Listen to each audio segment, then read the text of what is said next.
പ്രിയ Joseph George അച്ഛൻ, Thomas Paul അച്ഛൻ, കർത്താവിൽ അനുഗ്രഹീതരായി രാജാധിരാജാവായി കർത്താവിനെ എതിരേൽക്കുവാൻ വേണ്ടി നമ്മളെ തന്നെ തയ്യാറാക്കുന്ന ഈ ദിവസത്തിൻ്റെ കർത്തൃസന്നിധിയിലേക്ക് ഏവർക്കും സ്വാഗതം. ഞാൻ യഹോവയുടെ ഒരു കാര്യം അപേക്ഷിച്ചു, അത് തന്നെ ഞാൻ ആഗ്രഹിക്കുന്നു. യഹോവയുടെ മനോഹരത്വം കാണുവാനും അവൻ്റെ വിശുദ്ധ മന്ദിരത്തിൽ ധ്യാനിപ്പാനും എൻ്റെ ആയുഷ്കാലമൊക്കെയും ഞാൻ യഹോവയുടെ ആലയത്തിൽ പാർക്കേണ്ടതിന് തന്നെ സങ്കീർത്തനം 27-ാം അധ്യായത്തിലെ ദാവീദിൻ്റെ ഒരാഗ്രഹമാണ്.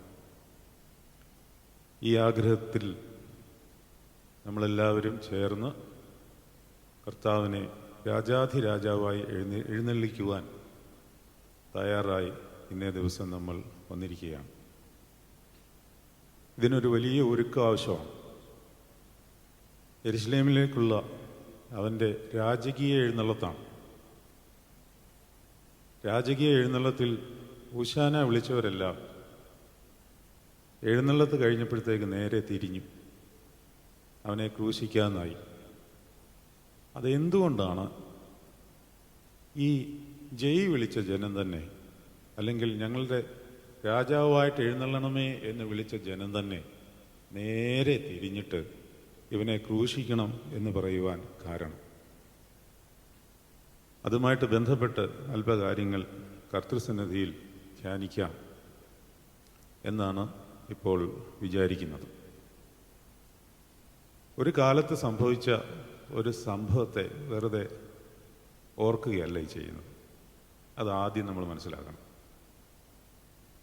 ഇത് വിശുദ്ധ കുർബാന പോലെ തന്നെ കർത്താവിൻ്റെ ജീവിതത്തിലുണ്ടായ എല്ലാ സംഭവങ്ങളിലേക്കും നമ്മൾ പാർട്ടേക്ക് ചെയ്യുകയാണ് ചെയ്യുന്നത്.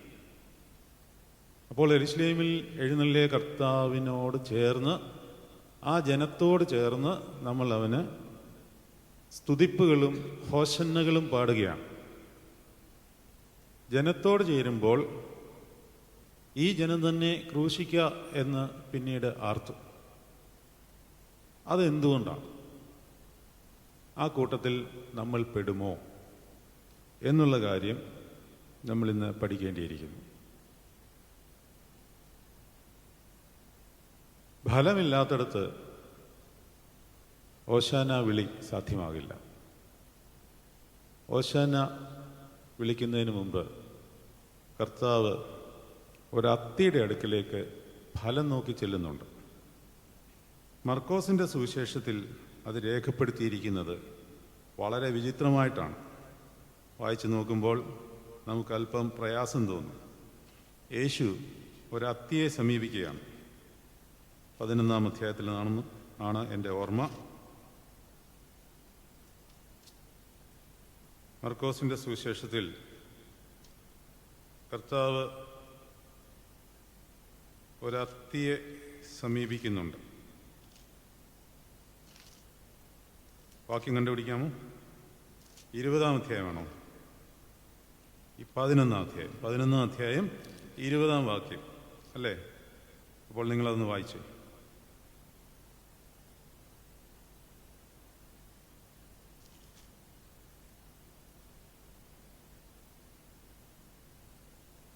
ഇനിയും 12-ാം വാക്യം ഒന്ന് വായിച്ച്.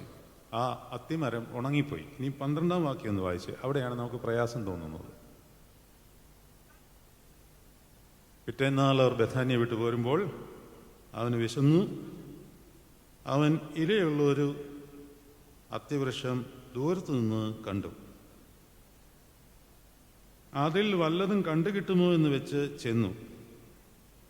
അതിനരികെത്തിയപ്പോൾ ഇത്രയും വരെ നമുക്ക് ഓക്കെയാണ്. അടുത്ത വചനം വായിച്ചേ. അപ്പം ആരുടെ കുഴപ്പമാണ്? അത് അത്തിപ്പഴത്തിൻ്റെ കാലമല്ലായിരുന്നു. അവൻ അതിനോട് ഇനി ഇതിൽ നിന്നും അല്ലെങ്കിൽ നിന്നിൽ നിന്നും എന്നേക്കും ആരും ഫലം കഴിക്കാതിരിക്കട്ടെ എന്ന് കൽപ്പിച്ചു. അതിനു മുമ്പുള്ള വചനം നിങ്ങളെ അസ്വസ്ഥമാക്കിയില്ലേ? മാങ്ങ ഉണ്ടാകുന്നത് ഏത് സീസണിലാണ്? മാർച്ച് ഏപ്രിൽ മാസങ്ങളിലാണ് ഇന്ത്യയിലൊക്കെ മാങ്ങ ഉണ്ടാകുന്നത്. ഇവിടെ എപ്പോഴാണെന്ന് എനിക്കറിയില്ല. ആ സമയത്ത് തന്നെ ആയിരിക്കുമല്ലേ? ഇവിടെ ഉണ്ടാവുന്നേ ഇല്ലേ? അല്ല, നിങ്ങൾ നല്ല ഫലമുള്ളവരാണെന്നാണ് എൻ്റെ വിശ്വാസം. അപ്പോൾ നവംബർ മാസത്തിൽ മാവിൻ്റെ അടുക്കൽ ചെന്നിട്ട് മാങ്ങ നോക്കിയാൽ മാങ്ങ കിട്ടില്ല, ചക്കയും കിട്ടില്ല. എന്നാൽ പിന്നെ ഈ മാവ് വെട്ടിക്കളഞ്ഞേക്കാം എന്ന് പറഞ്ഞ് നമ്മൾ വെട്ടിക്കളയുമോ? ഇല്ലല്ലോ. കർത്താവ് പിന്നെ ഇവിടെ എന്താണ് ചെയ്തത്? ഇത് കർത്താവ് ആ വൃക്ഷത്തോട് കാണിച്ച ഒരു ക്രൂരതയല്ലേ? അപ്പോൾ നമ്മൾ അതൊന്ന് പഠിക്കണം. യേശുവമ്പുരാൻ എന്തിനാണ് അത്തിയെ ശപിച്ചത്?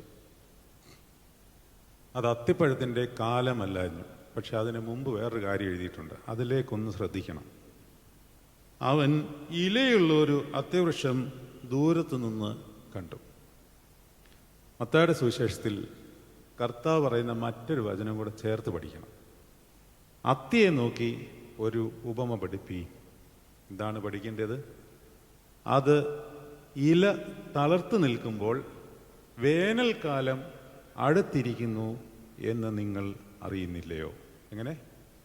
അതിൻ്റെ ഇല തളർത്തിരിക്കുമ്പോൾ വേനൽക്കാലം അടുത്തിരിക്കുന്നു എന്ന് നിങ്ങൾ അറിയുന്നില്ലയോ? അപ്പം അതിനകത്തോട്ട് കയറി നമ്മൾ പിന്നെയും വായിക്കണം. ഇങ്ങനെയാണ് വേദോത്സവം വായിച്ച് പോകേണ്ടത്. അല്ല എഴുതിയിരിക്കുന്ന എന്തെങ്കിലും വായിച്ചാലൊന്നും ഇതിൻ്റെ ഉള്ളിലെ രഹസ്യങ്ങൾ പിടികിട്ടില്ല. സാധാരണ രീതിയിലൊന്നും നിങ്ങൾ ചിന്തിച്ചു നോക്കിയേ. ഒരു വേനൽക്കാലത്ത് ഒരു വൃക്ഷം ഉണങ്ങി നിൽക്കുമോ തളർത്ത് നിൽക്കുമോ? വേനൽക്കാലത്ത് നമുക്ക് ഇന്ത്യയിലേക്ക് പോകണം കേട്ടോ. ഇവിടെ ഈ തണുപ്പ് കാലത്തായല്ല ഉണങ്ങി നിൽക്കുന്നത്. അത് നമ്മൾ ഇന്ത്യയിലേക്ക് പോവാം. സാധാരണക്കാരുടെ കാര്യം ഞാൻ പറയുന്നത്. വേനൽക്കാലത്ത് ഞങ്ങളുടെ നാട്ടിലെ ചെടികളും മരങ്ങളും എല്ലാം ഉണങ്ങി നിൽക്കും, അല്ലെങ്കിൽ അതുപോലെ വെള്ളമൊഴിക്കണം. അതേസമയം മഴയൊക്കെ പെയ്ത് കഴിയുമ്പോഴത്തേന് ഇലകളൊക്കെ വന്ന് ഫലങ്ങളൊക്കെയായി നിറഞ്ഞു നിൽക്കും. ഇല നിറഞ്ഞാൽ ഫലം കണ്ടിരിക്കണം. ഈ അത്തിയുടെ സസ്യശാസ്ത്രത്തെ പറ്റി നമുക്കൊരു ധാരണയുണ്ടാവണം, എന്നാലേ ഇത് മനസ്സിലാകുകയുള്ളൂ. സസ്യശാസ്ത്രം means botany. The nature of the tree, the nature of the fig tree. What is that? സാധാരണ മരങ്ങളിൽ നിന്നും ഇതിൻ്റെ വളർച്ച വ്യത്യാസമാണ്. ഇത് വേനൽക്കാലത്താണ് തളർന്നു നിൽക്കുന്നത്. സാധാരണ സമയത്ത് അല്ലെങ്കിൽ മഴയുള്ള സമയത്തോ അല്ലെങ്കിൽ അല്പം തണുപ്പുള്ള സമയത്തോ ഇത് ഉണങ്ങി നിൽക്കും. തളർത്ത് നിന്നാൽ ഫലം കണ്ടിരിക്കണം. അപ്പോൾ ഈ വേനൽക്കാലത്ത്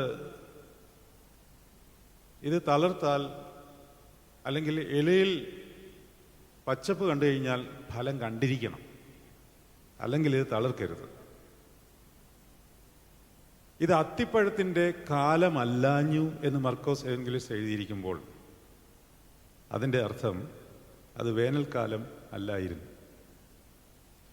വേനൽക്കാലം അല്ലായിരിക്കുന്ന സമയത്ത് ഇത് തളർന്നു നിൽക്കാൻ പാടില്ല. നോക്കിയപ്പോൾ പുറമേ നല്ല തളിർപ്പ്, ആവശ്യമില്ലാത്ത സമയത്ത് കയറി ഇത് തളർത്ത് നിൽക്കുകയാണ്. നിങ്ങൾ എമർജൻസി ലാമ്പ് കണ്ടിട്ടുണ്ട്? എമർജൻസി ലാമ്പ്, അതിൻ്റെ ഡ്യൂട്ടി എന്താണെന്നറിയാമോ? എമർജൻസി ലാമ്പിൻ്റെ ഡ്യൂട്ടി, കറണ്ട് ഇല്ലാത്തപ്പോൾ ബൈ ഡീഫോൾട്ട് അത് കത്തും. അത് കുത്തി വെച്ചാൽ മതി. കറണ്ട് ഉള്ളപ്പോൾ ഇങ്ങനൊരു സാധനമേ ഇവിടെ ഇല്ല എന്നുള്ള രീതിയിൽ ഒരു മൂലയ്ക്ക് ഒതുങ്ങിക്കൂടിയിരിക്കും. എന്നാൽ എല്ലാ ഇലക്ട്രിസിറ്റി, സകല പവർഫുൾ വോൾട്ടേജും നിന്നു പോകുമ്പോൾ ഇവൻ കത്തും. കാര്യം എന്താണ്? എല്ലാവരും പ്രകാശിച്ചു നിന്നപ്പോൾ ഇവൻ ഒതുങ്ങിക്കൂടി മൗനമായിട്ട് അവിടെ തിരിപ്പുണ്ട്, എനർജി സംഭരിക്കുകയാണ്. ഇതേ ഡ്യൂട്ടിയാണ് അത്തി ചെയ്യേണ്ടിയിരുന്നത്.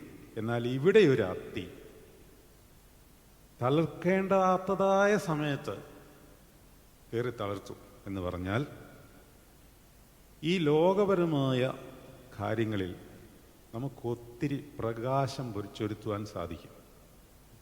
ലോകപരമായ പ്രകാശം. നമ്മളെല്ലാവരും ഷൈൻ ചെയ്യുവാൻ ആഗ്രഹിക്കുന്നവരാണ്. ഓരോരുത്തർക്കും വിവിധ താലന്തുകൾ ദൈവം കൊടുത്തിട്ടുണ്ട്. അതിൽ നമ്മൾ പ്രകാശിതരാകുവാൻ എന്ന് പറഞ്ഞാൽ ഷൈൻ ചെയ്യുവാൻ താല്പര്യപ്പെട്ട് നിൽക്കുന്നവരാണ്. എന്നാൽ ഈ അത്തി നമ്മളെ പഠിപ്പിക്കുന്നത് ഈ ശാരീരികവും മാനസികവുമായ ഈ ഷൈനിങ് ചെയ്യുവാൻ സാധ്യതയുള്ള സമയത്ത് ദൈവസന്നിധിയിൽ അല്പസമയം മാറിയിരുന്നാൽ ഈ ശരീരവും മനസ്സും തളരുമ്പോൾ ലോകം മൊത്തം കൊറോണയല്ല, അതിൻ്റെ അപ്പുറത്തെ സാധനം വന്ന് നമ്മളെ തളർത്തിട്ടാലും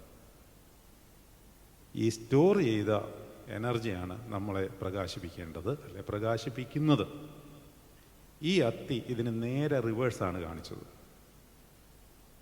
തളർക്കേണ്ടാത്തതായ സമയത്ത് തളർത്ത് നിന്നപ്പോൾ കർത്താവ് ഓടിച്ചെന്ന് ഫലം കാണുമെന്ന് വിചാരിച്ചു. തളർത്തോ ഫലം കാണണം.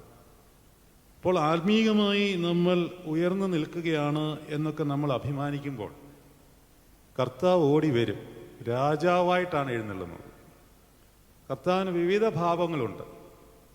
അപ്പനെന്നുള്ള ഭാവമുണ്ട്, രാജാവെന്നുള്ള ഭാവമുണ്ട്, കരുണാമയനുണ്ട്, ദൈവമായിട്ടുണ്ട്, സഹോദരനായിട്ടുണ്ട്, അമ്മയായിട്ടുണ്ട്.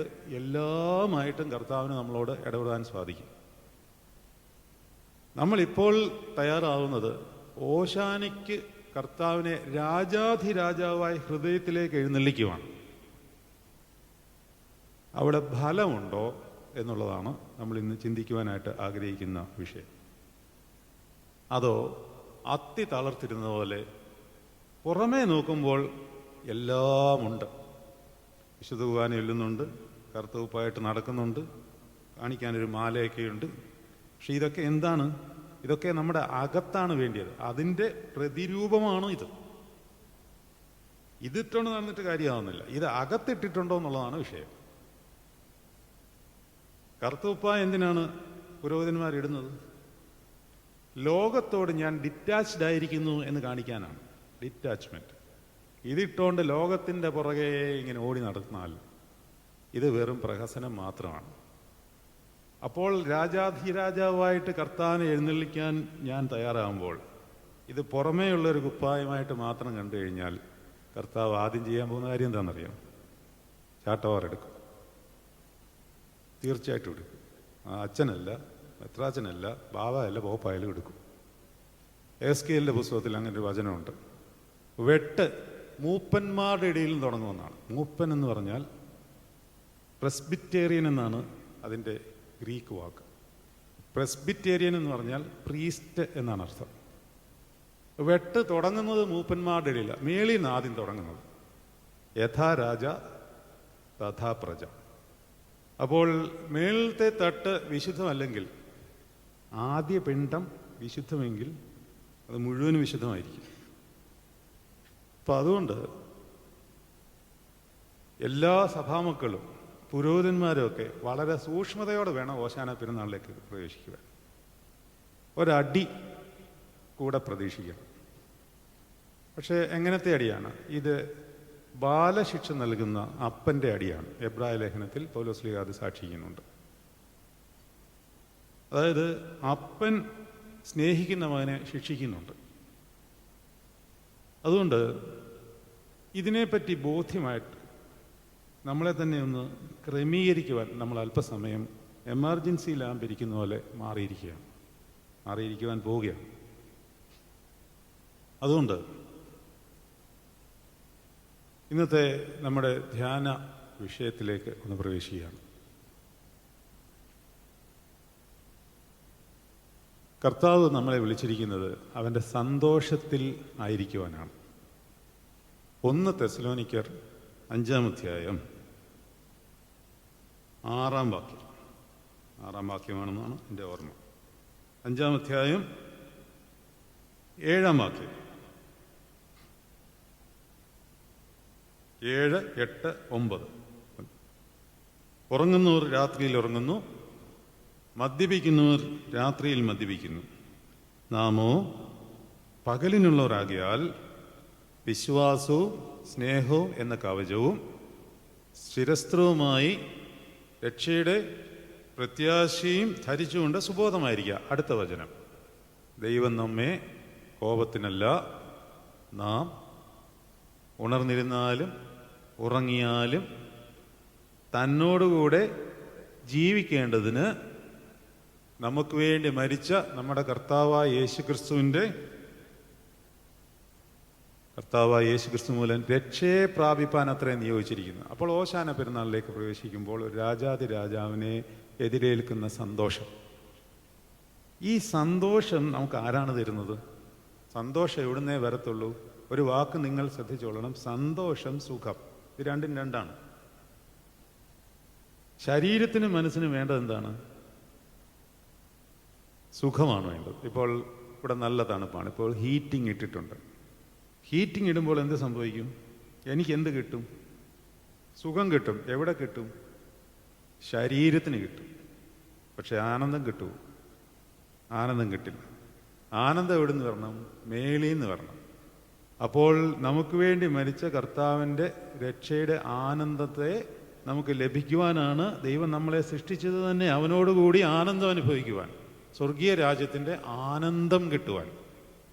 വിശുദ്ധ കുർബാന കഴിയുമ്പോൾ പറഞ്ഞു പോകുന്നത് അതല്ലേ, നിങ്ങൾ സന്തോഷിച്ച് ആനന്ദിച്ച് സമാധാനത്താലെ പോകണം. ഇതിനെയാണ് സൗഖ്യം എന്ന് പറയുന്നത്, ഉള്ളിലുണ്ടാകുന്ന ഈ സൗഖ്യം. ഈ സൗഖ്യദാന ശുശ്രൂഷകളാണ് നമ്മൾ ഈ 6 ആഴ്ചകളായിട്ട് നമ്മൾ നടത്തിക്കൊണ്ട് ധ്യാനിച്ചുകൊണ്ട് പോന്നിരുന്നത്.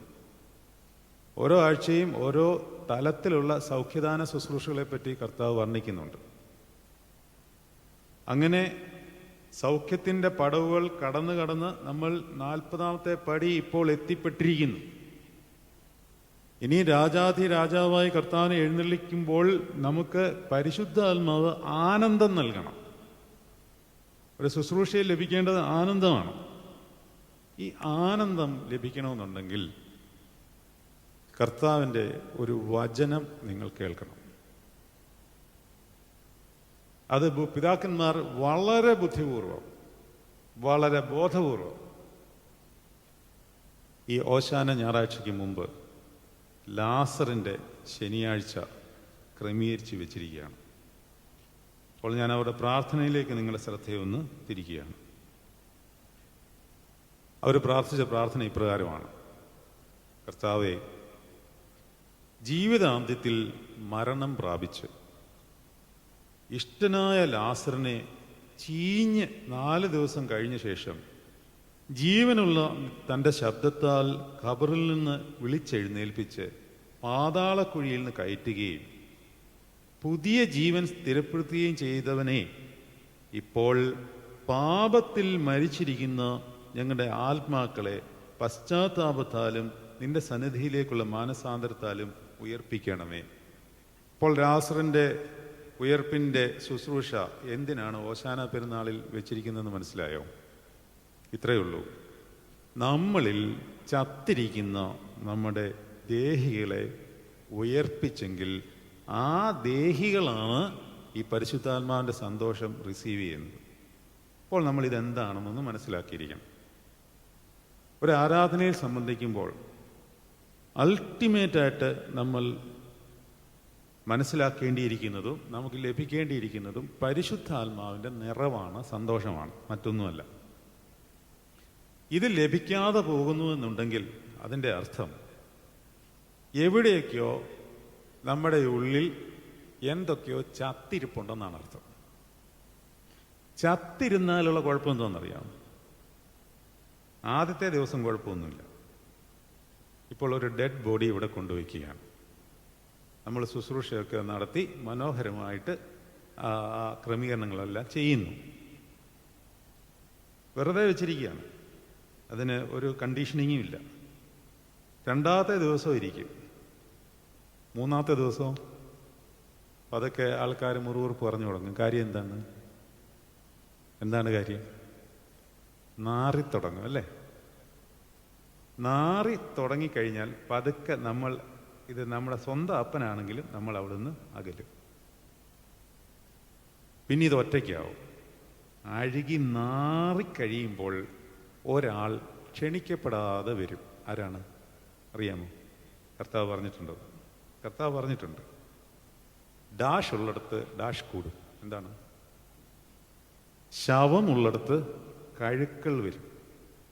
ശവം ചീഞ്ഞു നാറിയാൽ അവിടെ ആരും പറയാതെ ഈ കഴുകന്മാർ വരും.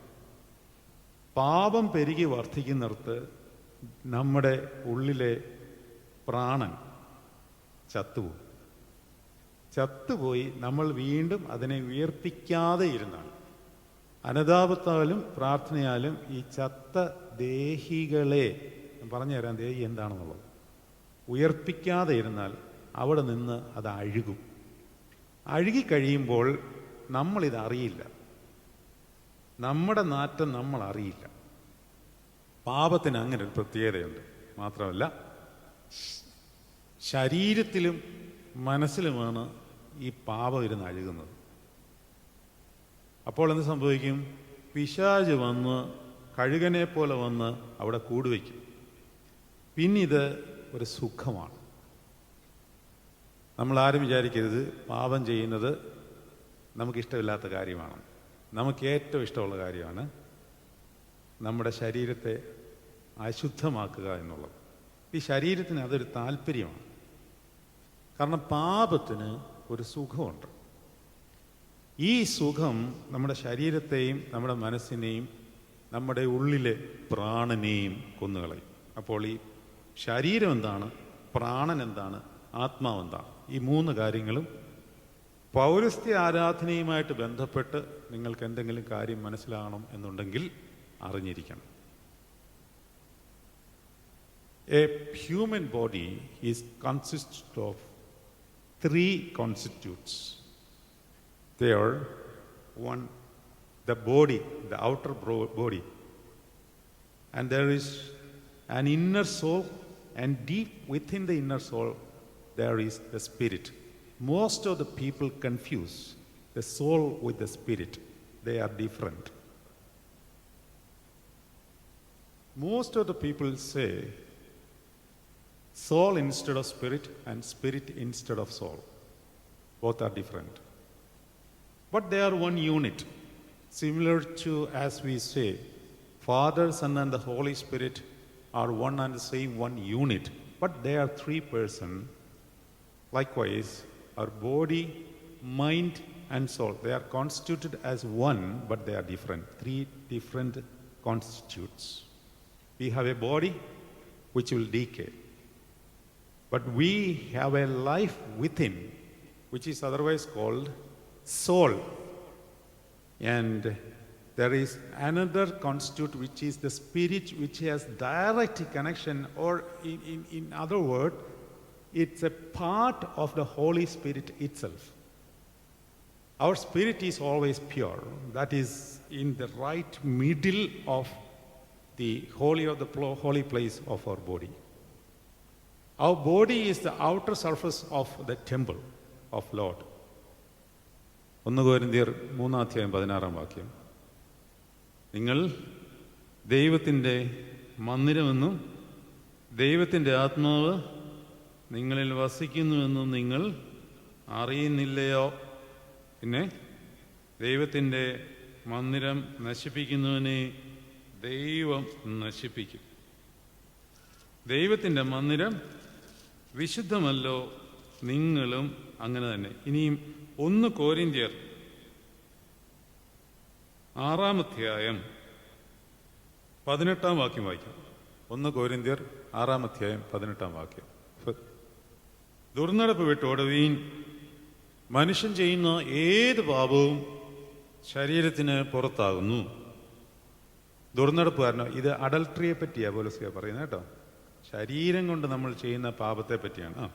ദുർനടപ്പുകാരനോ സ്വന്തം ശരീരത്തിന് വിരോധമായി പാപം ചെയ്യുന്നു. ഇനി അടുത്ത വചനം, ദൈവത്തിൻ്റെ ദാനമായി നിങ്ങളിലിരിക്കുന്ന പരിശുദ്ധാത്മാവിൻ്റെ മന്ദിരമാകുന്നു നിങ്ങളുടെ ശരീരമെന്നും നിങ്ങളെ വിലയ്ക്ക് വാങ്ങിയിരിക്കയാൽ നിങ്ങൾ താന്താങ്ങൾക്കുള്ളവരല്ല എന്നും അറിയുന്നില്ലയോ? ആകയാൽ നിങ്ങളുടെ ശരീരം കൊണ്ട് ദൈവത്തെ മഹത്വപ്പെടുത്തുകയും. ഇത് നമ്മൾ ശ്രദ്ധിക്കാറുണ്ടോ? ശരീരം വിശുദ്ധമായി സൂക്ഷിക്കാതെ ഒരാരാധനയിലും പരിശുദ്ധാത്മാവിന് എൻട്രി കിട്ടത്തില്ല. ശരീരം, കാരണം ശരീരത്തിന് മുമ്പേ പറഞ്ഞ പോലെ ഒറ്റ ആഗ്രഹമേ ഉള്ളൂ, സുഖിക്കണം. ഇതിൻ്റെ ആഗ്രഹമാണ്. The nature of the flesh is to have pleasures, but the spirit needs happiness. അതുകൊണ്ടാണ് ഗലാത്യ ലേഖനത്തിലും റോമർക്കെഴുതിയ ലേഖനത്തിലും പൗലോസ് പഠിപ്പിക്കുന്നത് ആത്മാഭിലാഷം, ബാക്കി പറയാമോ, ജഡത്തിനും ജഡാഭിലാഷം ആത്മാവിനും വിരോധമായിരിക്കും. നിങ്ങൾ ഈ റോമർക്കെഴുതിയ ലേഖനം 8-ാം അധ്യായം, that's a crux of the whole Bible. Crux of the whole Bible. അത് വായിക്കുമ്പോൾ നമ്മളിങ്ങനെ, ഇപ്പോൾ ക്രിസ്തുയേശുവിലുള്ളവർക്ക് ഒരു ശിക്ഷാവധിയില്ല. ജീവന്റെയും ആത്മാവിൻ്റെയും പ്രമാണം എനിക്ക് പാപത്തിൻ്റെയും മരണത്തിൻ്റെയും പ്രമാണത്തിൽ നിന്ന് ക്രിസ്തുയേശുവിൽ സ്വാതന്ത്ര്യം വരുത്തിയിരിക്കുന്നു. ജഡത്താലുള്ള ബലഹീനത നിമിത്തം ന്യായപ്രമാണത്തിന് കഴിയാഞ്ഞതിനെ സാധിപ്പാൻ ദൈവം തൻ്റെ പുത്രനെ പാപ ജഡ സാദൃശ്യത്തിലും പാപം നിമിത്തവും അയച്ചു. അതൊക്കെ ഒത്തിരി എക്സ്പ്ലെയിൻ ചെയ്യാനുള്ളതാണ്. പാപത്തിന് ജഡത്തിൽ ശിക്ഷ വിധിച്ചു. ജഡത്തെയല്ല, ആത്മാവിനെ അനുസരിച്ച് നടക്കുന്ന നമ്മിൽ ന്യായപ്രമാണത്തിൻ്റെ നീതി, വായിച്ചോ, നിവർത്തിക്കേണ്ടതിന് തന്നെ. ബാക്കിയുള്ളത് ജഡസ്വഭാവമുള്ളവർ ജഡസ്വഭാവമുള്ളവർ ജനത്തിലുള്ളതും ആത്മസ്വഭാവമുള്ളവർ ആത്മാവിനുള്ളതും ചിന്തിക്കുന്നു. ജഡത്തിൻ്റെ ചിന്ത മരണം, ആത്മാവിൻ്റെ ചിന്തയോ ജീവനും സമാധാനം അത്രേ. ബാക്കി ശത്രുത്വമാവുന്നു. അത് ദൈവത്തിൻ്റെ ന്യായപ്രമാണത്തിന് കീഴ്പ്പെടുന്നില്ല, കഴിയുന്നതുമല്ല. ജഡസ്വഭാവമുള്ളവർക്ക് ദൈവത്തെ പ്രസാദിപ്പിക്കാൻ കഴിയുന്നതല്ല. പിന്നെ നിങ്ങളോ, നമ്മൾ എങ്ങനെയായിരിക്കണം? ദൈവത്തിൻ്റെ ആത്മാവ് നിങ്ങളിൽ വസിക്കുന്നതിനാൽ ജഡസ്വഭാവമുള്ളവരല്ല ആത്മസ്വഭാവമുള്ളവരത്രേ. പക്ഷെ അങ്ങനെയാണോ? ജഡസ്വഭാവമുള്ളവരല്ല. നിങ്ങളുടെ ഉള്ളിൽ ദൈവത്തിൻ്റെ ആത്മാവ് വസിക്കുന്നതിനാൽ നിങ്ങൾ ജഡസ്വഭാവമുള്ളവരല്ല എന്ന്. ദൈവത്തിൻ്റെ ആത്മാവ് നമ്മുടെ ഉള്ളിൽ വസിക്കുന്നുണ്ടോ? എപ്പോ കിട്ടി? മാമോദീസയിൽ കിട്ടി, അല്ലേ? മാമോദീസയിൽ ലഭിച്ചുവല്ലോ. ലഭിച്ചില്ലേ? ലഭിച്ചു. പക്ഷേ നമ്മൾ ആത്മസ്വഭാവം കാണിക്കാറുണ്ടോ? അതോ ജഡത്തിൻ്റെ ബലഹീനതകളിൽ വീണു പോകുന്നുണ്ടോ? ബലഹീനതകളിൽ വീണു പോകാം.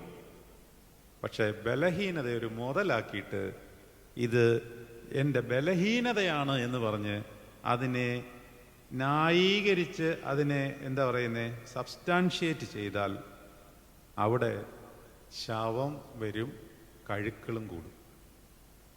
അപ്പോൾ പാപം ജഡത്തേലാണ് ആക്രമിക്കുന്നത്. അതിൻ്റെ ബാക്കിയോടെ ഒന്ന് വായിച്ച്. ആകയാൽ സഹോദരന്മാരെ,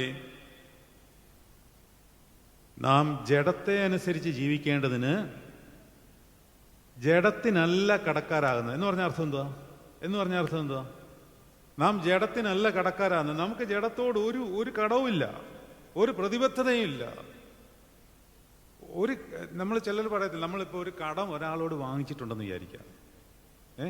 ഞാൻ അയാളോട് ചില കാര്യങ്ങളിൽ അയാൾക്ക് കീഴ്പ്പെടുവാൻ നിർബന്ധിതനാണ്, അല്ലേ? ചില കണ്ടീഷൻസ് അയാൾ പറഞ്ഞു കഴിഞ്ഞാൽ ഞാൻ നിർബന്ധിതനാണ്. ബിക്കോസ് ഞാനത് അയാളുടെ കയ്യിൽ നിന്ന് പൈസ വാങ്ങിച്ചിട്ടുണ്ട്. പൗലോസ്ലിയ പറയാണ്, വായിച്ചേ, ജഡത്തിനല്ല നിങ്ങൾ കടക്കാര്, ജഡത്തെ അനുസരിച്ച് നടക്കേണ്ടതിന് നിങ്ങൾ ജഡത്തോടൊന്നും കടപ്പെട്ടിട്ടില്ല. അത് പൗലോസ്ലിയ അത് വ്യാഖ്യാനിക്കുന്നത് ബിക്കോസ് കർത്താവ് ജഡത്തിൽ അവൻ പാപം ഏറ്റെടുത്തു. 8-ാം അധ്യായം 1-ാം വാക്യത്തിൽ അതല്ലേ പറയുന്നത്, 1-ഉം 2-ഉം വാക്യങ്ങളില്. അതുകൊണ്ട് ഒരു ശിക്ഷാവിധിയില്ല. ജീവന്റെയും ആത്മാവിന്റെ പ്രമാണയ്ക്ക് പാപത്തിന്റെയും മരണത്തിന്റെയും പ്രമാണത്തിന് ക്രിസ്തുയേശുവിൽ സ്വാതന്ത്ര്യം വരുത്തിയിരിക്കുന്നു. അടുത്ത വചനം, ജഡത്താലുള്ള ബലഹീന നിമിത്തം ന്യായപ്രമാണത്തിന് കഴിയാഞ്ഞതിനെ സാധിപ്പാൻ ദൈവം തന്റെ പുത്രനെ പാപജഡത്തിലും പാപ നിമിത്തം അയച്ചു. പാപത്തിന് ജഡത്തിൽ അവൻ ശിക്ഷ വിധിച്ചിട്ടുണ്ട്, അവന്റെ ശരീരത്തിൽ തന്നെ. അതുകൊണ്ട് എനിക്കിനിയും ജഡത്തോട് കടമൊന്നുമില്ല. നീ പറയുന്ന അനുസരിച്ച് നടക്കേണ്ട ഉത്തരവാദിത്വമൊന്നും ഇല്ലെങ്കിലുണ്ടായിരുന്നു. കർത്താവ് മരിച്ചില്ലായിരുന്നുവെങ്കിൽ ഈ ജഡത്തെ അനുസരിച്ച് നടക്കേണ്ട ഒരു ബാധ്യത നമുക്ക് വന്നേനെ. അതാണ് ന്യായപ്രമാണത്തിന്റെ കുഴപ്പം. ജീവന്റെ പ്രമാണത്തിന്റെ പ്രത്യേകത, എല്ലാം കർത്താവ് വീട്ടിൽ കഴിഞ്ഞു. എനിക്ക് വേണ്ടി, നിങ്ങൾക്ക് വേണ്ടി എല്ലാം വീട്ടിൽ കഴിഞ്ഞു. എല്ലാം, ഒന്നുമില്ല. ഇനിയും കൂടെ ചുമ്മാ അങ്ങ് നിന്ന് കൊടുത്താൽ മതി, ഒന്നും ചെയ്യുക വേണ്ട. രക്ഷ സൗജന്യമായിട്ട് എത്തിയിരിക്കുന്നു. ഞാൻ എപ്പോഴും പറയാനുള്ള ഒരു ഉദാഹരണമുണ്ട്. രക്ഷ ഇരിക്കുന്നത് എവിടാണ്? അങ്ങ് ഉയരത്തിലിരിക്കുകയാണ്, ഉയരത്തിൽ. എപ്പോഴും ഞാൻ പറയുന്ന ഉദാഹരണം ബുർജ് ഖലീഫ എടുക്കും. ബുർജ് ഖലീഫ കേട്ടിട്ടുണ്ടല്ലോ അല്ലേ? ദുബൈയിലെ ഒരു വലിയ ബിൽഡിങ്ങാണ്. ഇന്ന് ലോകത്തിലെ ഏറ്റവും ഉയർന്ന ബിൽഡിംഗ് അതാണെന്നാണ് പറയുന്നത്. അതിൻ്റെ മണ്ടയ്ക്കിരിക്കുകയാണ് രക്ഷ എന്ന് വിചാരിക്കുക. ന്യായപ്രമാണം അനുസരിച്ചായിരുന്നെങ്കിൽ ഈ രക്ഷ എടുക്കേണ്ടത് എങ്ങനെയാണ്? നമ്മൾ സ്വയം അധ്വാനിച്ച് ഏണിയെ കൂടെ കയറി അതിൻ്റെ മണ്ടയ്ക്ക് എന്ന് എടുക്കണം. ഇതാണ് ന്യായപ്രമാണം പറയുന്നത്. യോഹന്നാൻ സ്നാപകൻ വരെ ശ്രമിച്ചു നോക്കി, നടന്നില്ല. എല്ലാവരും പകുതി വരെ എത്തിയിട്ട് താഴെ വീണു. പക്ഷെ രക്ഷ വേണ്ടേ? അതിന് കർത്താവ് വന്നിട്ട് എന്തു ചെയ്തു? പുതിയൊരു പ്രമാണം ഉണ്ടാക്കി. ഈ ന്യായപ്രമാണത്തിൻ്റെ ഏണി കൊണ്ട് ഇത് കയറിപ്പിടില്ല. പുതിയൊരു പ്രമാണം ഉണ്ടാക്കി. പക്ഷെ നമ്മുടെ എല്ലാവരുടെയും വിചാരം ഇത് പുതിയ പ്രമാണം വളരെ എളുപ്പമാണെന്നാണ്. സത്യത്തിൽ പുതിയ നിയമത്തിനേക്കാളിൽ കടുപ്പമാണ്, അല്ല, പഴയ നിയമത്തിനേക്കാളിൽ കടുപ്പമാണ് പുതിയ നിയമം. കാരണം എന്താണ്? പഴയ നിയമത്തിൽ ഉദാഹരണം പറഞ്ഞാൽ, അച്ഛൻ എന്നോട് പറയുകയാണ്, അച്ഛൻ എൻ്റെ കൂടെ അവിടെ വരെ ഒന്ന് നടക്കണം, ഞാൻ അവിടെ വരെ നടന്നാൽ മതി, എൻ്റെ നീതി അവിടെ ക്ലിയറായി. പക്ഷേ കർത്താവിൻ്റെ പ്രമാണത്തിൽ അച്ഛനെ അവിടെ കൊണ്ടുവിട്ടിട്ട് ആ അച്ഛൻ്റെ കാര്യങ്ങളെല്ലാം നോക്കിയിട്ട് അപ്പുറത്തൂടെ അച്ഛൻ്റെ കൂടെ നടന്നേച്ച് എല്ലാ കാര്യങ്ങളും പൂർത്തീകരിച്ചു കൊടുക്കണം. ഒരടി അടിച്ചു കഴിഞ്ഞാൽ തിരിച്ചൊരടി കൊടുക്കാം ന്യായപ്രമാണത്തിൽ. അതോടെ നീതിയായി, ആർക്കും പാപമില്ല. കർത്താവ് എന്ന് പറഞ്ഞു, നിങ്ങളെ മുഖത്തൊരുത്തൻ അടിച്ചു കഴിഞ്ഞാൽ മിണ്ടായിരുന്നാൽ പോരാ, അവിടെ നീതിയായില്ല. നിങ്ങളത് മനസ്സിലാക്കിക്കോണം. നീതിയായിട്ടില്ല, യേശുവിൻ്റെ നീതിയായിട്ടില്ല അവിടെ. നമ്മൾ മാക്സിമം, ഏറ്റവും വലിയ പരിശുദ്ധൻ മാക്സിമം എന്ത് ചെയ്യും?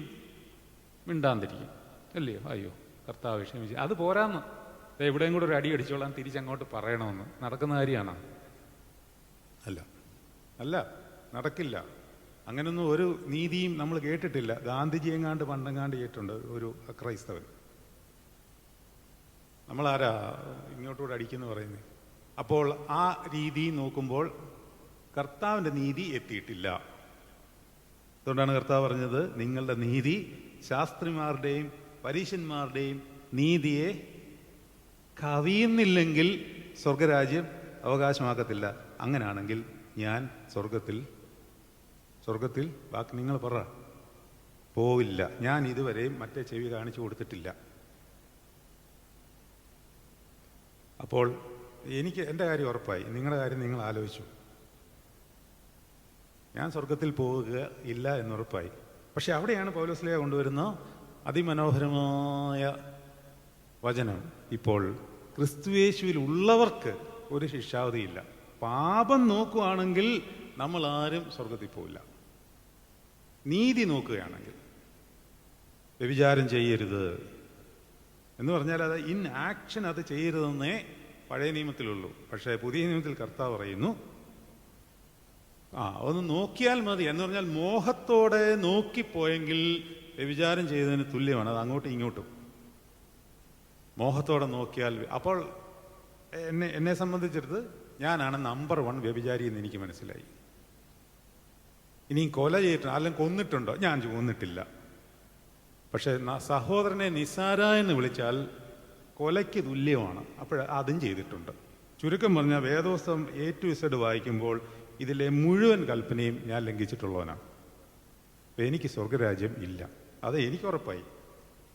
പക്ഷെ അവിടെയാണ് അങ്ങനെ നമ്മൾ ചിന്തിക്കുമ്പോഴാണ് ഒരുത്തൻ ഒരു ശബ്ദം കേൾപ്പിക്കുന്നത്, ലാസറേ പുറത്തു വാ, ചത്തിരിക്കുക നീ, പക്ഷെ പുറത്തു വാ, come out, because I have died for you, I have cleansed you, I have given my life for you, and you are been redeemed through my blood. യേശുവിൻ്റെ രക്തം കൊണ്ട് നമ്മൾ വീണ്ടെടുക്കപ്പെട്ടിരിക്കുന്നു. ഇനിയും ക്രിസ്തുയേശുവിൽ ആണ് നീ വിശ്വസിക്കുന്നതെങ്കിൽ നിനക്ക് ഒരു ശിക്ഷാവധിയുമില്ല. പക്ഷെ അങ്ങനെ വിശ്വസിക്കുന്നവൻ വിശ്വാസം സ്ഥിരതയോടെ കാത്തുകൊള്ളുമ്പോഴാണ് അവൻ നീതിമാനാകുന്നത്. വിശ്വസിച്ചാൽ ഉടനെ നീതീകരിക്കപ്പെട്ടു. ക്രിസ്ത്യൻ ലൈഫിന് 3 സ്റ്റേജാണ്. 1 നീതീകരണം, 2 പറയാമോ വിശുദ്ധീകരണം, 3 മഹത്തീകരണം. ഇതിൽ നീതീകരിക്കപ്പെട്ടത് എപ്പോഴാണ്? പരിശുദ്ധ മാമോദീസയിൽ കൂടി കർത്താവിനോട് മരിച്ച് അടക്കപ്പെട്ട് ഉയർത്തെഴുന്നേറ്റപ്പോൾ നീതീകരിക്കപ്പെട്ടു. ഇനി അത് കാത്തു സൂക്ഷിക്കണം. അതിനാണ് നമ്മൾ ഇങ്ങനെയുള്ള ധ്യാനങ്ങളിലൊക്കെ സംബന്ധിച്ച് നമ്മളെ തന്നെ ശോധന ചെയ്ത് കുമ്പസാരിച്ച് വെടിപ്പാക്കി ആരാധനയെ സംബന്ധിച്ച് ഈ വിശുദ്ധീകരണം കാത്തുകൊള്ളുന്നത്. അങ്ങനെ കാത്തുകൊള്ളുന്നവനെയാണ് നീതിമാൻ എന്ന് പറയുന്നത്. അല്ല കോടതിയിൽ ചെന്നിട്ട് ഇംഗ്ലാവൊക്കെ പറഞ്ഞേച്ച് എനിക്ക് നീതി കിട്ടി എന്ന് പറയുന്ന ആ നീതിയും ഈ നീതിയും തമ്മിൽ കുലബന്ധം പോലും ഇല്ല. അത് മനസ്സിലാക്കിക്കൊള്ളണം. നീതിമാൻ പന പോലെ തളർത്തിടമേ എന്ന് പറയുമ്പോൾ നമ്മൾ വിചാരിക്കരുത് കേസൊക്കെ നമ്മൾ ജയിച്ചു, അതുകൊണ്ട് ഞങ്ങളെല്ലാം നീതിമാന്മാരായി. അങ്ങനെയാണോ? അതുമായിട്ട് ഇതുകൊണ്ട് ഒരു ബന്ധവുമില്ല കേട്ടോ. അത് ജസ്റ്റിസ്, ഇത് റൈറ്റിയസ്നെസ്. ഈ നീതി വേറെ. കർത്താവ് തൻ്റെ രക്തത്താൽ കഴുകി വെടിപ്പാക്കി വിശുദ്ധിയാക്കപ്പെടുന്നവനെയാണ് നീതി ലഭിച്ചവൻ എന്ന് പറയുന്നത്. അത് കാത്തു സൂക്ഷിക്കുന്നവനാണ് നീതിമാൻ. അവൻ പന പോലെ തഴയ്ക്കും. നീതിമാൻ പന പോലെ തളർത്തിടുമേ, ഹല്ലേലൂയ, വളരും അവൻ ലബനോൻ കാരകിൽ പോൽ. ലബാനോനിലെ കാരകിൽ പോൽ എന്താണ് അതിൻ്റെ പ്രത്യേകത? ഏത് ചൂടത്തും ഏത് തണലത്തും അങ്ങനെ നിൽക്കും. കാരണം വേരങ്ങടിയിലോട്ട് പോകും. അത്രയും ആഴത്തിൽ വേരറാണ്. വൃദ്ധതയിലും അവൻ തളിരിട്ട് തഴച്ചിടും. വെളിപാടിൻ്റെ പുസ്തകം എടുക്കാമോ? വെളിപാടിൻ്റെ പുസ്തകം. എന്തുകൊണ്ടാണ് നീതിമാൻ അങ്ങനെ നീതിയായിട്ട് നിൽക്കുന്നത്? അവനിലേക്ക് ഒഴുകി ഇറങ്ങുന്ന ഒരു നദിയുണ്ട്. ആ നദിയുടെ പേരാണ് പരിശുദ്ധാത്മാവിൻ്റെ നദി. 22-ാം അധ്യായം 1-ാം വാക്യം മുതൽ താഴോട്ട് വായിക്കാം. വീഥിയുടെ നടുവിൽ ദൈവത്തിൻ്റെയും കുഞ്ഞാടിൻ്റെയും സിംഹാസനത്തിൽ നിന്ന് പുറപ്പെടുന്നതായി പളുങ്ക് പോലെ ശുഭ്രമായ ജീവജല നദിയും. ഒരു പാട്ടൊക്കെ ഉണ്ട് നമുക്ക്, അങ്ങനല്ലേ? അങ്ങനെ ഒരു പാട്ടുണ്ട്. ഏതാ പാട്ടെന്ന് എനിക്ക് ഓർമ്മ പെട്ടെന്ന് വരുന്നില്ല. ജീവജല നദിക്കു എങ്ങാണ്ടൊരു പാട്ടില്ലേ? നിങ്ങൾക്കറിയാമോ അത്? പളുങ്കു നദി എന്നൊക്കെ പറഞ്ഞൊരു പാട്ടില്ലേ? ഓർക്കുന്നില്ല, പോട്ടെ, അതൊന്നും വിട്ടെ, സമയവും ഇല്ല. പളുങ്ക് പോലെ ശുഭ്രമായ ജീവജല നദിയും അവൻ എന്നെ കാണിച്ചു. നദിക്ക് ഇക്കരെയും അക്കരെയും എന്തുണ്ട്? ജീവവൃക്ഷമുണ്ട്. അത് 12 വിധം ഫലം കായ്ച്ച് മാസം തോറും അതത് ഫലം പുറപ്പെടുവിക്കുന്നു. എപ്പോഴും ഓൾ ത്രൂ 24/7 ഫലം കായ്ച്ചു നിൽക്കും. എന്തുകൊണ്ടാണ്? ഈ നദി നീതീകരിക്കപ്പെട്ടുകൊണ്ടിരിക്കുമ്പോൾ ഒഴുകിക്കൊണ്ടേയിരിക്കും. എവിടെ നിന്ന് ഒഴുകും? എസ്കേൽ 47 ആലയത്തിൻ്റെ ഉമ്മരപ്പടിയിൽ നിന്നാണ് ഒഴുകുന്നത്. അത് തന്നെയാണ് ഇവിടെ പറഞ്ഞിരിക്കുന്നത്. കുഞ്ഞാടിൻ്റെ സിംഹാസനത്തിൽ നിന്നാണ് ഇത് ഒഴുകുന്നത്. കുഞ്ഞാടിൻ്റെ സിംഹാസനം എന്ന് പറഞ്ഞാൽ എന്താണ്? നമ്മളിപ്പോൾ പത്രോസിൻ്റെ സിംഹാസനമുണ്ട്, മർത്തോമായുടെ സിംഹാസനമുണ്ട്, മത്തായിയുടെ സിംഹാസനമുണ്ട്, എല്ലാവരുടെയും സിംഹാസനമുണ്ട്. 12 ശിഷ്യന്മാർക്കും സിംഹാസനങ്ങളുണ്ട്. അതിനെ ലോകവൽക്കരിക്കുമ്പോഴാണ് ഈ പ്രശ്നം. ലോകവൽക്കരിക്കുമ്പോൾ അതിൻ്റെ പുറകെ ഓടി നടത്തുക, അതിൻ്റെ പുറകെ അടി ബഹളം, ഇതൊന്നും അവിടെ വാദമല്ല. സിംഹാസനം, നിങ്ങൾക്ക് പറയാമോ കർത്താവിൻ്റെ സിംഹാസനം എന്തായിരുന്നു എന്ന്? ആ നദി ആ സിംഹാസനത്തിൽ നിന്ന് ഒഴുകുന്നു എന്ന് പറയുമ്പോൾ ആ സിംഹാസനം എവിടെയാണ്? കാൽവറി എന്ന് പറഞ്ഞാൽ മാത്രമാകുന്നില്ല. എന്താണ് ആ സിംഹാസനം? രക്തവും വെള്ളവും അത് ആ നദിയാണ്. സിംഹാസനം എവിടെ? സിംഹാസനത്തിൽ നിന്നാണ് ആ നദി ഒഴുകുന്നത്. സിംഹാസനം എന്താണ്? കുരിശാണ് ആ സിംഹാസനം. അപ്പോൾ സിംഹാസനം എന്ന് കേൾക്കുമ്പോൾ നീതീകരിക്കപ്പെട്ടുകൊണ്ടേയിരിക്കുന്ന അവസ്ഥയിൽ അത് കുരിശാണ്. എന്നാൽ മഹത്തീകരിക്കപ്പെട്ട് കഴിയുമ്പോൾ ഈ കുരിശങ്ങ് മാറും. പിന്നെ മഹത്തീകരിക്കപ്പെട്ട ഒരു സിംഹാസനം, അവിടെയാണ് പുതിയ യെരുശലേമിൽ കർത്താവിൻ്റെ യഥാർത്ഥ രാജവാഴ്ച ഇപ്പോഴും ഉണ്ട്. അപ്പോൾ രാജാവായി കർത്താവിനെ സ്വീകരിക്കുമ്പോൾ നമ്മൾ മനസ്സിലാക്കേണ്ടിയിരിക്കുന്നത്, നീതീകരിക്കപ്പെട്ടുകൊണ്ടേയിരിക്കുന്ന അവസ്ഥയിൽ ബലഹീനതകൾ സംഭവിച്ചാൽ അവൻ ചാട്ടവാറെടുത്ത് അടിക്കണമെങ്കിൽ ആ അടി കൊള്ളുവാനും തയ്യാറായി നിൽക്കണം. നമ്മളതിന് റെഡിയായിരിക്കണം. എങ്കിൽ നിങ്ങൾ ഓശാന പെരുന്നാളിൽ പരിശുദ്ധാത്മാവിൻ്റെ വലിയൊരു നിറവ് പ്രാപിക്കും. ഇതൊരു വലിയ നിറവാണ്. അപ്പോൾ നമ്മുടെ പഴയ സബ്ജക്റ്റിലേക്ക് പെട്ടെന്ന് ഞാൻ തിരിച്ചു വരികയാണ്. അതായത് ശരീരം, സോൾ ആൻഡ് സ്പിരിറ്റ്. ഈ സ്പിരിറ്റ് എപ്പോഴും പ്യുവർഡാണ്, അത് നീതീകരിക്കപ്പെട്ടതാണ്. മനസ്സിലായോ? മനസ്സിലാക്കണം, നീതീകരിക്കപ്പെട്ടതാണ്. അതേൽ ആർക്കും ഒന്നും ചെയ്യാൻ പറ്റത്തില്ല. പക്ഷേ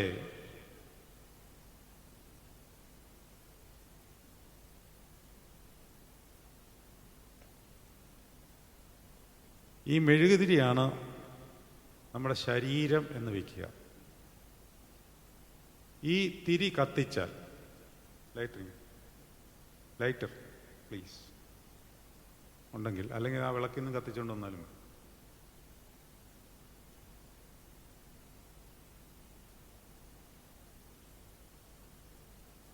അവിടെ പോയി ഒന്ന് കത്തിച്ചുകൊണ്ട് പോകാൻ.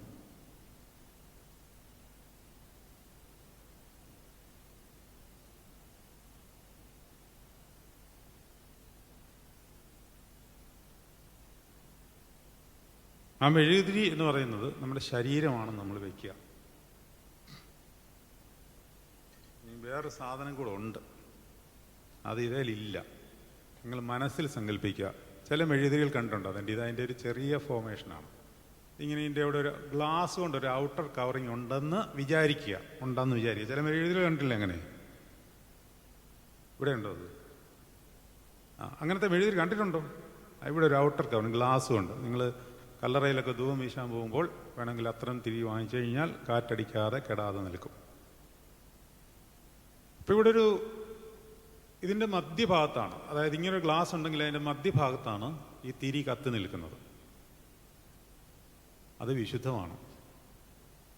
അതുകൊണ്ടാണ് ഞാൻ പറഞ്ഞത്, മാമോദീസ ഏറ്റാൽ പരിശുദ്ധാത്മാവിൻ്റെ ഒരു പാർട്ടായിട്ട് ഇതങ്ങ് ജോയിൻ്റായി. നിങ്ങൾ ദൈവത്തിൻ്റെ മന്ദിരമെന്നും ദൈവത്തിൻ്റെ ആത്മാവ് നിങ്ങളിൽ വസിക്കുന്നു എന്ന് നിങ്ങൾ അറിയുന്നില്ലയോ? അതായത് കാട്ടൊലിവായ നിന്നെ നാട്ടൊലിവായ ക്രിസ്തുവിൻ്റെ ആ കൊമ്പിനോട് ചേർത്ത് വെച്ചു. യോഹന്നാൻ 15. ഞാൻ സാക്ഷാൽ മുന്തിരിവള്ളിയും എൻ്റെ പിതാവ് തോട്ടക്കാരനുമാണ്. എന്നിൽ കായ്ക്കാത്ത വൃക്ഷമൊക്കെയും അവൻ വെട്ടി തീയിലിട്ട് കളയുന്നു. കായ്ക്കുന്നവയോ അധികം ഫലം കായ്ക്കേണ്ടതിന് ചെത്തി വെളിപ്പാക്കപ്പെടുന്നു. ഞാൻ ഇപ്പോൾ സംസാരിച്ച വചന നിമിത്തം നിങ്ങൾ ശുദ്ധിയുള്ളവരാകുന്നു. എന്നിൽ വസിപ്പീൻ, ഞാൻ നിങ്ങളിൽ വസിക്കും. കൊമ്പിന് മുന്തിരിവള്ളിയിൽ വസിച്ചിട്ടല്ലാതെ ഫലം കായ്ക്കുവാൻ കഴിയാത്തതുപോലെ എന്നിൽ വസിച്ചിട്ടല്ലാതെ നിങ്ങൾക്ക് ഫലം കായ്ക്കുവാൻ കഴിയില്ല. ഞാൻ മുന്തിരിവള്ളിയും നിങ്ങൾ കൊമ്പുകളുമാകുന്നു. എന്നിട്ട് പൗലോസ്ലീഹ പഠിപ്പിക്കുന്നുണ്ട്, ഈ കാട്ടൊലിവായ നമ്മളെ ഈ മുന്തിരിവള്ളിയോട് ചേർത്ത് വെച്ചപ്പോൾ നമ്മളിൽ ഈ പരിശുദ്ധാത്മാവിൻ്റെ അംശം വന്നു ചേർന്ന് പരിശുദ്ധാത്മാവിൻ്റെ ഭാഗം തന്നെയായി കഴിഞ്ഞു. അങ്ങനെ ആകുമ്പോൾ ഇതെപ്പോഴും വിശുദ്ധമാണ്, കത്തി നിൽക്കുന്നു. അതിൻ്റെ ഒരു ഇൻഡയറക്റ്റ് റെപ്രസെൻറ്റേഷനാണ് ഈ ദേവാലയത്തിൻ്റെ നടുക്ക് കത്തിച്ചു വെച്ചിരിക്കുന്ന തിരി. ആത്മാവിനെയാണ് സൂചിപ്പിക്കുന്നത്. സദൃശ്യവാക്യങ്ങൾ 20-ാം അധ്യായത്തിലാണ് യഹോവയുടെ ആത്മാവ് കത്തുന്ന ദീപം എന്ന് പറഞ്ഞിട്ടുള്ളത്, അല്ലേ? 20-ാം അധ്യായം 5-ാം വാക്യമാണോ? എൻ്റെ ഓർമ്മ ശരിയാണോ എന്നെനിക്കറിയില്ല. സദൃശ്യവാക്യങ്ങൾ 20-ാം അധ്യായം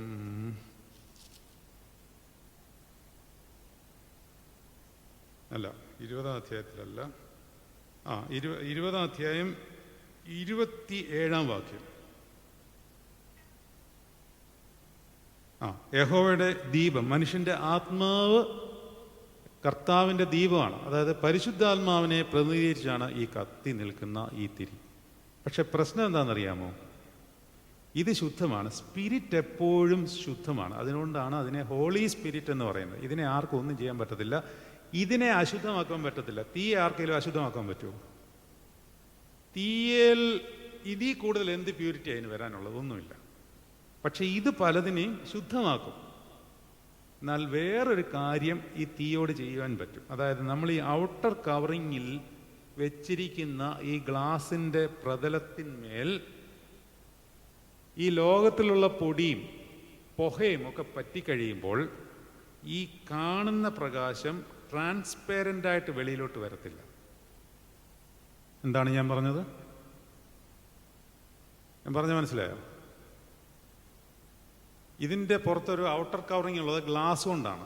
ആദ്യം നോക്കുമ്പോൾ ക്ലിയറാണ്, ക്രിസ്റ്റൽ ക്ലിയറാണ്. അകത്ത് നിൽക്കുന്ന പ്രകാശം വെളിയിലേക്ക് കാണാം. മാമോദീസയുടെ സമയത്ത് നമ്മൾ അങ്ങനെ ആയിരുന്നു.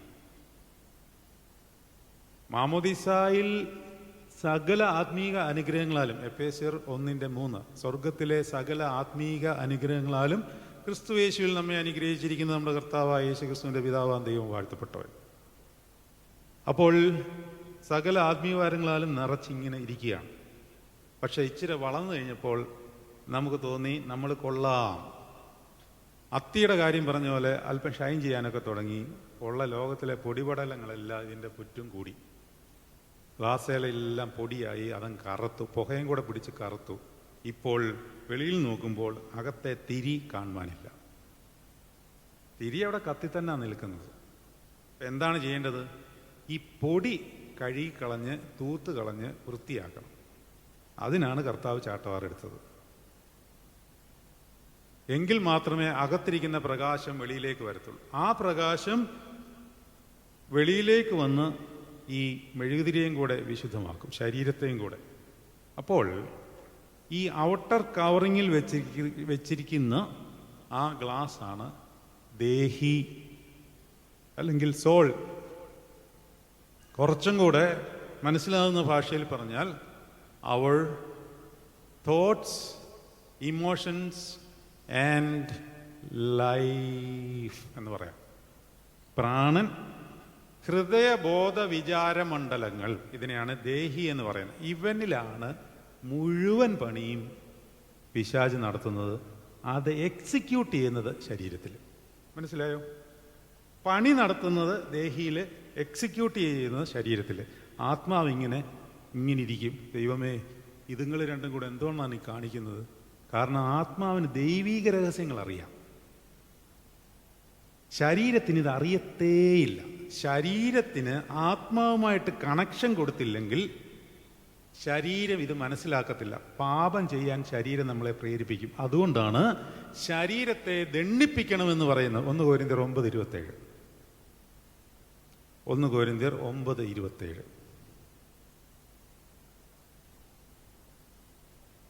ഞാൻ മറ്റുള്ളവരോട് പ്രസംഗിച്ച ശേഷം ഞാൻ തന്നെ കൊള്ളരുതാത്തവനായി തീരാതെ ഇരിക്കേണ്ടതിന് എൻ്റെ ശരീരത്തെ ഞാൻ ദണ്ഡിപ്പിച്ച് അടിമയാക്കുകയത്രേ ചെയ്യുന്നത്. എൻ്റെ ശരീരത്തെ എന്തിനാണ് നമ്മൾ ദണ്ഡിപ്പിക്കുന്നത്? ഉപവാസം ഇരിക്കുന്നത് എന്തിനാണ്? ഉപവാസം ഇരുന്നുകൊണ്ട് ആരും സ്വർഗത്തിൽ പോകത്തില്ല. അങ്ങനെ നിങ്ങൾ വിചാരിക്കുകയേ ചെയ്യരുത്. അങ്ങനെ വിചാരിക്കുക, അങ്ങനെ ഒരു കൺസെപ്റ്റ് ഇല്ല. എന്തിനാണ് ഉപവസിക്കുന്നത്? ഉപവസിച്ചാൽ സ്വർഗത്തിൽ പോകാമെന്ന് വിചാരിക്കേണ്ട. ഇപ്പോൾ നടക്കത്തില്ല. ഉപവസിക്കുമ്പോൾ ശരീരത്തെ ഞാൻ ദണ്ഡിപ്പിക്കുന്നു. ശരീരത്തെ ദണ്ഡിപ്പിക്കുമ്പോൾ ശരീരത്തിൻ്റെ ആസക്തികൾ കുറയും. ജഡീക ആസക്തികൾ, പാപം ചെയ്യുവാനുള്ള മോഹങ്ങൾ പഞ്ചേന്ദ്രിയങ്ങളിൽ കൂടെ ശരീരം ആദ്യം കൊണ്ടുവരും. അത് തുടക്കം കണ്ണിൽ നിന്നാണ്. കൺമോഹം, ജഡമോഹം, ജീവനത്തിൻ്റെ പ്രതാപം, ഇതാണ് ശരീരത്തിൻ്റെ ആവശ്യങ്ങൾ. ഇത് കിട്ടണമെങ്കിൽ പാപത്തിൽ കൂടിയാണ് ഏറ്റവും കൂടുതൽ സാധ്യത. അത് ശരീരത്തിന് ഇഷ്ടവുമാണ്. ഈ എൻ്റെ ശരീരത്തിനും ഇഷ്ടമാണ്. എൻ്റെ ശരീരത്തിന് ഏറ്റവും കൂടുതൽ ആഗ്രഹം സുഖിക്കണമെന്നാണ്. അത് ഏത് വിശുദ്ധൻ്റെ ആണെങ്കിലും അശുദ്ധൻ്റെ ആണെങ്കിലും ശരീരത്തിന് ഇതേ ആഗ്രഹമാണ്, സുഖിക്കണം. അപ്പോൾ അത് പാപം ചെയ്യാൻ പ്രേരിപ്പിക്കും. ആ പാപം ചെയ്യാനുള്ള പ്രേരണ ശരീരത്തിന് റെഡ്യൂസ് ചെയ്യുന്ന സാധനമാണ് ഉപവാസം.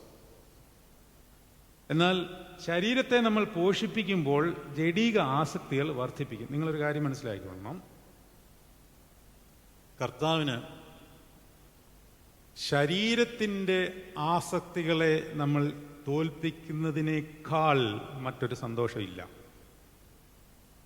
കാരണം അവൻ പാപത്തിന് തൻ്റെ ശരീരത്തിലാണ് ശിക്ഷ വിധിച്ചത്. കർത്താവിന് അവിടെ ഇരുന്ന് പറഞ്ഞാൽ പോരായിരുന്നോ, എല്ലാ പാപങ്ങളും നീക്കപ്പെടട്ടെ, ശരീരത്തിൽ ഈ മനുഷ്യൻ ചെയ്യുന്ന സകല പാപങ്ങളും നീക്കപ്പെടട്ടെ എന്ന് കർത്താവിന് ആജ്ഞാപിച്ചാൽ സംഭവിക്കാവുന്ന കാര്യമേ ഉണ്ടായിരുന്നുള്ളൂ. പക്ഷെ അങ്ങനല്ല അതിൻ്റെ പ്രോസസ്സ്. ശരീരത്തിന് ദണ്ഡനം ഏറ്റെടുത്ത് പാപത്തിന് ശരീരത്തിൽ ശിക്ഷ വിധിച്ചു. 1 പത്രോസ് 2:24. 1 പത്രോസ് 2:24.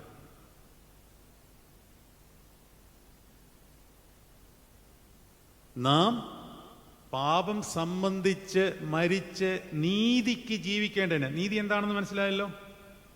അതായത് നീതിക്ക് ജീവിക്കേണ്ടതിന് മുമ്പേ പറഞ്ഞു, നീതീകരിക്കപ്പെട്ടാൽ പോലെ നീതിമാനായി ജീവിക്കണം.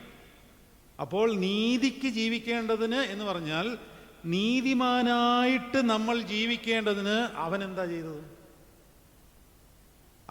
വെറുതെ വായിച്ച അവൻ തൻ്റെ ശരീരത്തിൽ, അത് വളരെ ഇമ്പോർട്ടൻ്റ് ആണ്, കുരിശിന്മേൽ കയറി. അവൻ തൻ്റെ ശരീരത്തിൽ നമ്മളുടെ പാപങ്ങളെ ചുമന്നുകൊണ്ട് കുരിശിന്മേൽ കയറി. അവൻ്റെ അടിപ്പിണറുകളാൽ നമുക്ക് സൗഖ്യം വന്നിരിക്കുന്നു. അപ്പോൾ നമ്മൾ ചെയ്യുന്ന ഓരോ പാപത്തിനും കർത്താവ് ശരീരത്തിൽ പീഡയേറ്റിട്ടുണ്ട്. നമ്മുടെ ആത്മാവ് ആ സമയത്ത് അവൻ്റെ ഉള്ളിലുണ്ടായിരുന്നു. എന്നെയും കൂടെ പേറിക്കൊണ്ടാണ് പോയത്. പക്ഷെ അന്നേരം വേറൊരു കാര്യം കൂടെ നമ്മൾ മനസ്സിലാക്കിയാൽ കർത്താവിനോട് നമുക്ക് സ്നേഹം വർദ്ധിക്കും. എങ്ങനെയാണെന്നറിയാമോ? പത്രോസിനെ കർത്താവ് തള്ളിപ്പറയുമ്പോൾ കർത്താവിനെ നോക്കുന്നു. അപ്പോൾ എന്താണ് കണ്ടത് എന്ന് നമ്മൾ പഠിച്ചു കഴിഞ്ഞ കാര്യമാണ്. ഞാൻ നിങ്ങളോട് പറഞ്ഞു തന്നിട്ടുണ്ടെന്നാണ് എനിക്ക് തോന്നുന്നത്. യേശു ഒരാളെ നോക്കുന്നത് എങ്ങനെയാണ്? യേശു ഒരാളെ കാണുന്നത് ഇപ്പോഴുള്ള അവസ്ഥയിലല്ല. അങ്ങനെയാണെങ്കിൽ എന്നെ പുകച്ചു കളഞ്ഞേനെ. എന്നെ പുകച്ചു കളഞ്ഞു. ഞാൻ സത്യമായിട്ട് നിങ്ങളോട് പറയുക, എന്നെയൊക്കെ കത്തിച്ചു കളഞ്ഞേനെ. യേശു നോക്കുന്നത്, അല്ലെങ്കിൽ യേശു പത്രോസിനെ നോക്കിയത്, എടാ നീ എന്നെ തള്ളിപ്പറഞ്ഞല്ലോ, വളരെ മോശമായിപ്പോയി, ഞാൻ നിന്നോട് വാണിംഗ് തന്നതല്ലേ എന്നുള്ളൊരു നോട്ടമല്ല കർത്താവ് നോക്കിയത്. കർത്താവ് എന്താണ് കണ്ടത്? ഒരു കാലത്ത്, ഒരു സമയത്ത് എനിക്ക് വേണ്ടി തൂങ്ങി കിടക്കുന്ന, തലകീഴായി എൻ്റെ പാദത്തിൽ മുത്തമിട്ട് തൂങ്ങിക്കിടക്കുന്ന ഒരു പത്രോസിനെയാണ് കർത്താവ് ഇങ്ങനെ നോക്കുന്നത്. പത്രോസിന് അത് മനസ്സിലായില്ല. അതുകൊണ്ട് പത്രോസ് ഇതിനും അപ്പുറം പാപം ചെയ്താലും കർത്താവ് ക്ഷമിക്കും. നീ ആരാകുന്നു, അല്ലെങ്കിൽ എന്നെ പ്രതി എന്തെല്ലാം കഷ്ടം സഹിക്കേണ്ടതാകുന്നു എന്നുള്ള കാര്യമാണ് കർത്താവ് മുന്നമേ കാണുന്നത്. അങ്ങനെയാണെങ്കിൽ കാൽവറിയിൽ കയറിയപ്പോൾ എൻ്റെ ആത്മാവും നിങ്ങളുടെ ആത്മാവും അവൻ്റെ ഉള്ളിൽ ഉണ്ടായിരുന്നു. അവൻ സകലത്തിനും ആധാരമായിരിക്കുന്നു എന്നാണ്. ആത്മാക്കളെ സൃഷ്ടിക്കുന്നവനവനാണ്. സക്കറിയ 11:12 സക്കറിയ 12:1.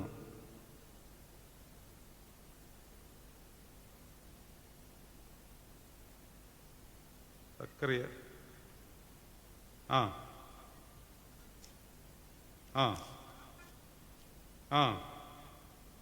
ആകാശം വിരിക്കുകയും ഭൂമിയുടെ അടിസ്ഥാനം ഇടുകയും മനുഷ്യന്റെ ആത്മാവിനെ അവൻ്റെ ഉള്ളിൽ നിർമ്മിക്കുകയും ചെയ്തിരിക്കുന്ന യഹോവയുടെ അരുളപ്പാട്. ഈ ആത്മാവ് അവൻ്റെ ഉള്ളിലുണ്ട്. നമ്മളില്ലാതിരുന്ന ഒരു കാലത്ത് നമ്മുടെ ആത്മാവ് യേശുവിൻ്റെ ഉള്ളിലുണ്ട്. അവൻ സകലത്തിലും ആധാരമായിരിക്കും, അല്ലേ? കൊലോസ്യർ 1:14 വായിച്ചു. കൊലോസ്യർ എഴുതിയ ലേഖനം 1-14 തൊട്ട് വായിച്ച്. അവനിൽ നമുക്ക് പാപമോചനം എന്ന വീണ്ടെടുപ്പ് ഉണ്ട്. അവൻ അദൃശ്യനായ ദൈവത്തിൻ്റെ പ്രതിമയും സകല സൃഷ്ടിക്കും ആദിജാതനും ആകുന്നു. സകല സൃഷ്ടിക്കും ആദിജാതനായവൻ കർത്താവ്. സ്വർഗത്തിലുള്ളതും ഭൂമിയിലുള്ളതും ദൃശ്യമായുള്ളതും അദൃശ്യമായുള്ളതും, സിംഹാസനങ്ങളാകട്ടെ, വാഴ്ചകളാകട്ടെ, കർത്തൃത്വങ്ങളാകട്ടെ, അധികാരങ്ങളാകട്ടെ, സകലതും അവൻ മുഖാന്തരം സൃഷ്ടിക്കപ്പെട്ടിരിക്കുന്നു. അവൻ മുഖാന്തരം അവനായിട്ടും സൃഷ്ടിക്കപ്പെട്ടിരിക്കുന്നു. അവൻ സകലത്തിനും ആധാരമായിരിക്കുന്നു എന്ന് പറഞ്ഞാൽ അവൻ നമ്മുടെ ആത്മാക്കളെ നേരത്തെ അവൻ്റെ ഉള്ളം കയ്യിൽ സൃഷ്ടിച്ച് വെച്ചിട്ടുണ്ടായിരുന്നു. അപ്പോൾ കർത്താവ് കാൽവറി ക്രൂസിലേക്ക് കയറിയപ്പോൾ ഇന്ന് ഇത് ശ്രദ്ധിച്ചോണം, ഇന്ന് ഞാൻ ചെയ്യുന്ന പാപം അവൻ അന്നേ കണ്ടാണ് കയറിയത്. നഗ്നത കൊണ്ട് ഞാൻ പാപം ചെയ്തിട്ടുണ്ടെങ്കിൽ ആ പാപത്തെ അന്നേ കണ്ട് അവൻ നഗ്നനായി. ശരീരത്തിൽ നമ്മൾ ചെയ്യുന്ന സകല പാപങ്ങളും അവൻ ശരീരത്തിൽ തന്നെ ഏറ്റെടുത്തുകൊണ്ട് ശിക്ഷ വഹിച്ചു. അതുകൊണ്ടാണ് ഇന്ന് ലോകം നിലനിൽക്കുന്നത്. അവൻ അതിന് പരിഹാരം ഉണ്ടാക്കിയിട്ടുണ്ട്. അതിൻ്റെ അർത്ഥം കൃപ പെരുകേണ്ടതിന് പാപം ചെയ്യുകയെന്നോ ഒരു നാളും അരുത്. നീതിമാനാവില്ല, നീതീകരിക്കപ്പെടും, നീതിമാനാവില്ല. വ്യത്യാസം മനസ്സിലായോ? നീതീകരിക്കപ്പെട്ടു എല്ലാവരും, പക്ഷെ നീതിമാനാവില്ല. പന പോലെ തഴയ്ക്കത്തുമില്ല, ലബാനമില്ല ദേവദാർ പോലെ വളരത്തുമില്ല. നീതിമാനായില്ലെങ്കിൽ മഹത്തീകരണം ഇല്ല. അപ്പോൾ നീതീകരിക്കപ്പെട്ടു, മാമോദീസ മുങ്ങി, കുർബാന അനുഭവിച്ചു എന്ന് പറഞ്ഞിട്ട് കാര്യമില്ല. ഈ നീതിമാൻ ആകണമെങ്കിൽ വിശുദ്ധി കാത്തു സൂക്ഷിക്കണം. അതിനാണ് കർത്താവ് അത്തിയെ ശപിച്ചു കളഞ്ഞത്. അതുകൊണ്ടാണ് യെരുശലേം ദേവാലയത്തിൽ കയറി. യെരുശലേം ദേവാലയത്തിൻ്റെ നടുക്ക് അതിവിശുദ്ധ സ്ഥലത്ത് ദൈവത്തിൻ്റെ തേജസ്സുണ്ട്. പക്ഷേ അതിൻ്റെ വിശുദ്ധിയുടെ സ്ഥലം, ദേഹിയുടെ മണ്ഡലം ചത്ത് കിടക്കുന്നു. ചത്ത് പാപം ചെയ്യുമ്പോൾ മരിക്കും, ദേഹി മരിക്കും, അല്ലേ? ഹൗവ പാപം ചെയ്തപ്പോൾ എന്ത് സംഭവിച്ചു? മരിച്ചോ? മരിച്ചില്ല, പക്ഷെ മരിച്ചു. എങ്ങനെ മരിച്ചു? സോൾ ചത്തുപോയി. ശരീരത്തിന് ജീവനൊക്കെ ഉണ്ട്, പക്ഷെ സോൾ ചത്തുപോയി. അപ്പോൾ മരിച്ചവർക്ക് കർത്താവിന് ഓശാന പാടാൻ പറ്റുമോ? സങ്കീർത്തനം 115:17. സങ്കീർത്തനം 115:17 വളരെ കോൺട്രവേഴ്സ്യൽ വേദഭാഗമാണ്. ഇതിനെപ്പറ്റി ഞാൻ ഒത്തിരി വീഡിയോ ചെയ്തിട്ടുണ്ട്. അതുകൊണ്ട് നിങ്ങൾ അത് കാണുന്നെങ്കിൽ കണ്ടാൽ മതി. പക്ഷെ ഇപ്പോൾ നിങ്ങൾ ഇത് മനസ്സിലാക്കുക, മരിച്ചവരും മൗനതയിൽ ഇറങ്ങിയവരും ആരും യഹോവയെ സ്തുതിക്കുന്നില്ല. ആരാണ് മരിച്ചവർ? പാപം ചെയ്യുന്ന ദേഹി മരിക്കും. അങ്ങനെ തന്നെയാണ്, മരിക്കും. അതിന് ദൈവത്തെ സ്തുതിക്കുവാൻ സാധ്യമല്ല. അതുകൊണ്ട് പാപം ചെയ്ത ഒരു ദേഹി നിങ്ങളുടെ ഉള്ളിലുണ്ടെന്ന് പരിശുദ്ധാത്മാവ് നിങ്ങൾക്ക് കാണിച്ചു തന്നാൽ അതിനെ ഇന്ന് അനുദപിച്ച് ഏറ്റു പറഞ്ഞില്ലെങ്കിൽ ഓശാന പാടാൻ പറ്റില്ല. വെറുതെ ഇവിടെ വന്ന് നിന്ന് വാഗൊണ്ട് ചൊല്ലാമെന്നുള്ളതേ ഉള്ളൂ. ആത്മാവിൽ സത്യത്തിലും ആരാധിക്കുവാൻ സാധ്യമല്ല. യേശു ശമരിയ സ്ത്രീയോട് പറഞ്ഞു, നിങ്ങൾ അറിയാത്തതിനെ ആരാധിക്കുന്നു, ഞങ്ങളോ അറിയുന്നതിനെ ആരാധിക്കുന്നു. പരിശുദ്ധാത്മാവിനെ, ത്രിയേക ദൈവത്തെ അറിഞ്ഞ് ആരാധിക്കണമെങ്കിൽ ആത്മാവിലും സത്യത്തിലുമേ ആരാധിക്കുവാൻ പറ്റത്തുള്ളൂ. ആത്മാവിലും സത്യത്തിലും ആരാധിക്കണമെന്നുണ്ടെങ്കിൽ ദേഹി ഉയർക്കണം. അതുകൊണ്ട് തന്നെയാണ് കർത്താവ് ഈ ഓശാന പെരുന്നാളിന് മുമ്പ് ലാസറിനെ ഉയർപ്പിച്ച ഈ സംഭവം പിതാക്കന്മാർ വളരെ ബോധപൂർവം അതിൻ്റെ തലേന്ന് ക്രമീകരിച്ചു വച്ചിരിക്കുന്നത്. നമ്മുടെ ഉള്ളിൽ ചത്ത ചീഞ്ഞഴുകിയ ലാസറന്മാരുണ്ടെങ്കിൽ അതിനെ ഉയർപ്പിക്കാതെ ഓശാന വിളിക്കരുതേ, ഒരു പ്രയോജനമില്ലാതായി പോകും. പാപം ചെയ്ത ദേഹി ചത്തതാണ്, പക്ഷെ ജീവിപ്പിക്കും. കർത്താവ് അതിനാണ് പാതാളത്തിലേക്ക് ഇറങ്ങിയത്. അപ്പോൾ പാപം ചെയ്യുമ്പോൾ എന്ത് സംഭവിക്കും? നമ്മൾ പാതാളത്തിലേക്ക് പോകും. കർത്താവിനോട് ചേർന്ന് അവനെ ആരാധിച്ച് സൽപ്രവൃത്തികൾ ചെയ്യുമ്പോൾ നമ്മളുടെ ദേഹി പ്രകാശിച്ച് കർത്താവിൽ ചെന്ന് മറിഞ്ഞിരിക്കും. കൊലോസ്യർ 1:2-3 വാക്യങ്ങൾ. കൊലോസ്യർ 1:2-3 വാക്യങ്ങൾ. കൊലോസ്യർ 3-ാം അധ്യായമാണെന്ന് തോന്നുന്നു, സോറി.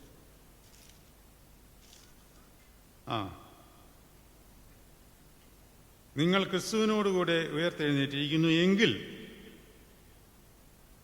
ക്രിസ്തു ദൈവത്തിൻ്റെ വലതുഭാഗത്തിരിക്കുന്ന ഇടമായ ഉയരത്തിലുള്ളത് അന്വേഷിപ്പീൻ, ഭൂമിയിലുള്ളതല്ല ഉയരത്തിലുള്ളത് തന്നെ ചിന്തിപ്പീൻ. അടുത്ത വചനം, നിങ്ങൾ മരിച്ചു. കേട്ടോ, മരിച്ചു.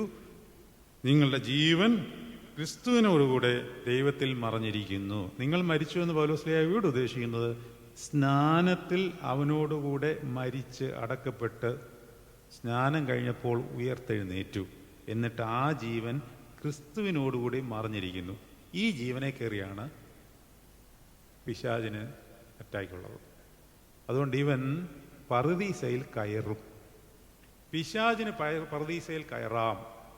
അതിൻ്റെ അർത്ഥം ക്രിസ്തുവിനോടുകൂടി ജീവിക്കാൻ ആഗ്രഹിക്കുന്നവരുടെ മേൽ അവരെ പാതാളത്തിൽ വലിച്ചിടാം. പാതാളത്തിൽ നിന്ന് പറുദീസയിലേക്കും കർത്താവിന് വലിച്ചു കയറ്റാം. അപ്പോൾ അതിൻ്റെ അർത്ഥം പാതാളത്തിൽ നിന്ന് പറുദീസയിലേക്കും പറുദീസയിൽ നിന്ന് പാതാളത്തിലേക്കും വഴിയുണ്ട്. അപ്പോൾ അതിൻ്റെ അർത്ഥം പാതാളത്തിലും പറുദീസയിലേക്കും പോകാൻ നമ്മൾ ഈ ശരീരം മരിക്കണമെന്നില്ല. നമ്മളങ്ങനെയല്ലേ പഠിച്ചു വെച്ചിരിക്കുന്നത്? മരിച്ചു കഴിയുമ്പോൾ ചെല്ലുന്ന ഒരു സ്ഥലമാണ് പറുദീസ. അല്ല, ഇപ്പോഴേ ഈ രണ്ടവസ്ഥകളുണ്ട്. പാപം ചെയ്യുന്ന ദേഹി മരിക്കും. മരിക്കുന്നവന് ദൈവത്തെ സ്തുതിക്കുവാനോ ഓശാനോ ഒന്നും പാടുവാൻ പറ്റില്ല, വെറുതെ വായിട്ടനക്കാവുന്നുള്ളതേ ഉള്ളൂ. അതേസമയം പാതാളത്തിൽ നിന്ന് പറുദീസയിലെത്തി ക്രിസ്തുവിൽ മറിഞ്ഞിരിക്കുന്ന ജീവന്റെ അംശമാണ് ഓശാന പാടേണ്ടത്. അത് നക്ഷത്ര ജ്യോതിസുകളെ പോലെ പ്രകാശിക്കുമെന്നാണ്. നക്ഷത്ര ജ്യോതിസുകളെ പോലെ പ്രകാശിക്കും. ഫിലിപ്പ്യ ലേഖനം 2-ാം അധ്യായം 15-ാം വാക്യം. ഫിലിപ്പ്യ ലേഖനം 2-ാം അധ്യായം 15-ാം വാക്യം. അവരുടെ ഇടയിൽ നിങ്ങൾ ജീവന്റെ വചനം പ്രമാണിച്ചുകൊണ്ട് ലോകത്തിൽ നക്ഷത്ര ജ്യോതിസുകളെ പോലെ പ്രകാശിക്കുന്നു. അപ്പോൾ ഈ കർത്താവിൻ്റെ ഉള്ളിൽ മറഞ്ഞിരിക്കുന്ന ദേഹിയാണ് പ്രകാശിക്കുന്നത്. പിശാചിൻ്റെ കയ്യിൽ പിടിപെട്ടുപോയ ദേഹി ഇരുണ്ടിരിക്കും, അവിടെ ഇരുട്ടാണ്. പക്ഷേ ഇരുട്ടിൽ നിന്ന് ഈ കർത്താവിൻ്റെ ഉള്ളിലേക്കും വഴിയുണ്ട്. കർത്താവിൻ്റെ ഉള്ളിൽ നിന്ന് പാതാളത്തിലേക്ക് വീണ്ടും പോകാം. അതായത് പറുദീസയിൽ നിന്ന് പാതാളത്തിലേക്ക് വഴിയുണ്ട്, പാതാളത്തിൽ നിന്ന് പറുദീസയിലേക്കും വഴിയുണ്ട്. എന്നാൽ സ്വർഗത്തിൽ നിന്ന് നരകത്തിലേക്കോ നരകത്തിൽ നിന്ന് സ്വർഗത്തിലേക്കോ വഴിയില്ല. അത് കർത്താവിൻ്റെ രണ്ടാമത്തെ വരവിന് ശേഷമുള്ളതാണ് സ്വർഗവും നരകവും. അതിലേക്ക് കയറുന്നില്ല, അത് വേറൊരു വിഷയമാണ്. അതുവരെ നമുക്ക് പറുദീസയുടെയും പാതാളത്തിൻ്റെയും അനുഭവതലങ്ങളുണ്ട്. നമ്മുടെ ശരീരം വിട്ടാലും ഈ അനുഭവതലത്തിൽ തന്നെ നമ്മൾ കണ്ടിന്യൂ ചെയ്യും. അതുകൊണ്ടാണ് നമ്മൾ വാങ്ങിപ്പോയവർക്ക് വേണ്ടി പ്രാർത്ഥിക്കുന്നത്. അവർ ജീവിതകാലത്ത് ചെയ്തു പോയിട്ടുള്ള പാപം നിമിത്തം അവരുടെ ദേഹി ഇപ്പോഴും ചത്ത് പിശാചിൻ്റെ അവകാശപത്രത്തിലുണ്ടെങ്കിൽ അവൻ ആ ദേഹിക്ക് വേണ്ടി വാദിക്കാതെ അവരെ വിശുദ്ധ വസ്ത്രം ധരിപ്പിക്കണം. അത് പുരോഹിതന്മാരാണ്. അച്ഛാ, നമ്മളാണ് ഏറ്റവും കൂടുതൽ ശ്രദ്ധിക്കേണ്ടത്. എടുക്കാം, പേടിക്കാൻ ഒരു സാധനം പറഞ്ഞുതരാം. സക്രിയയുടെ പുസ്തകം 3-ാം അധ്യായം.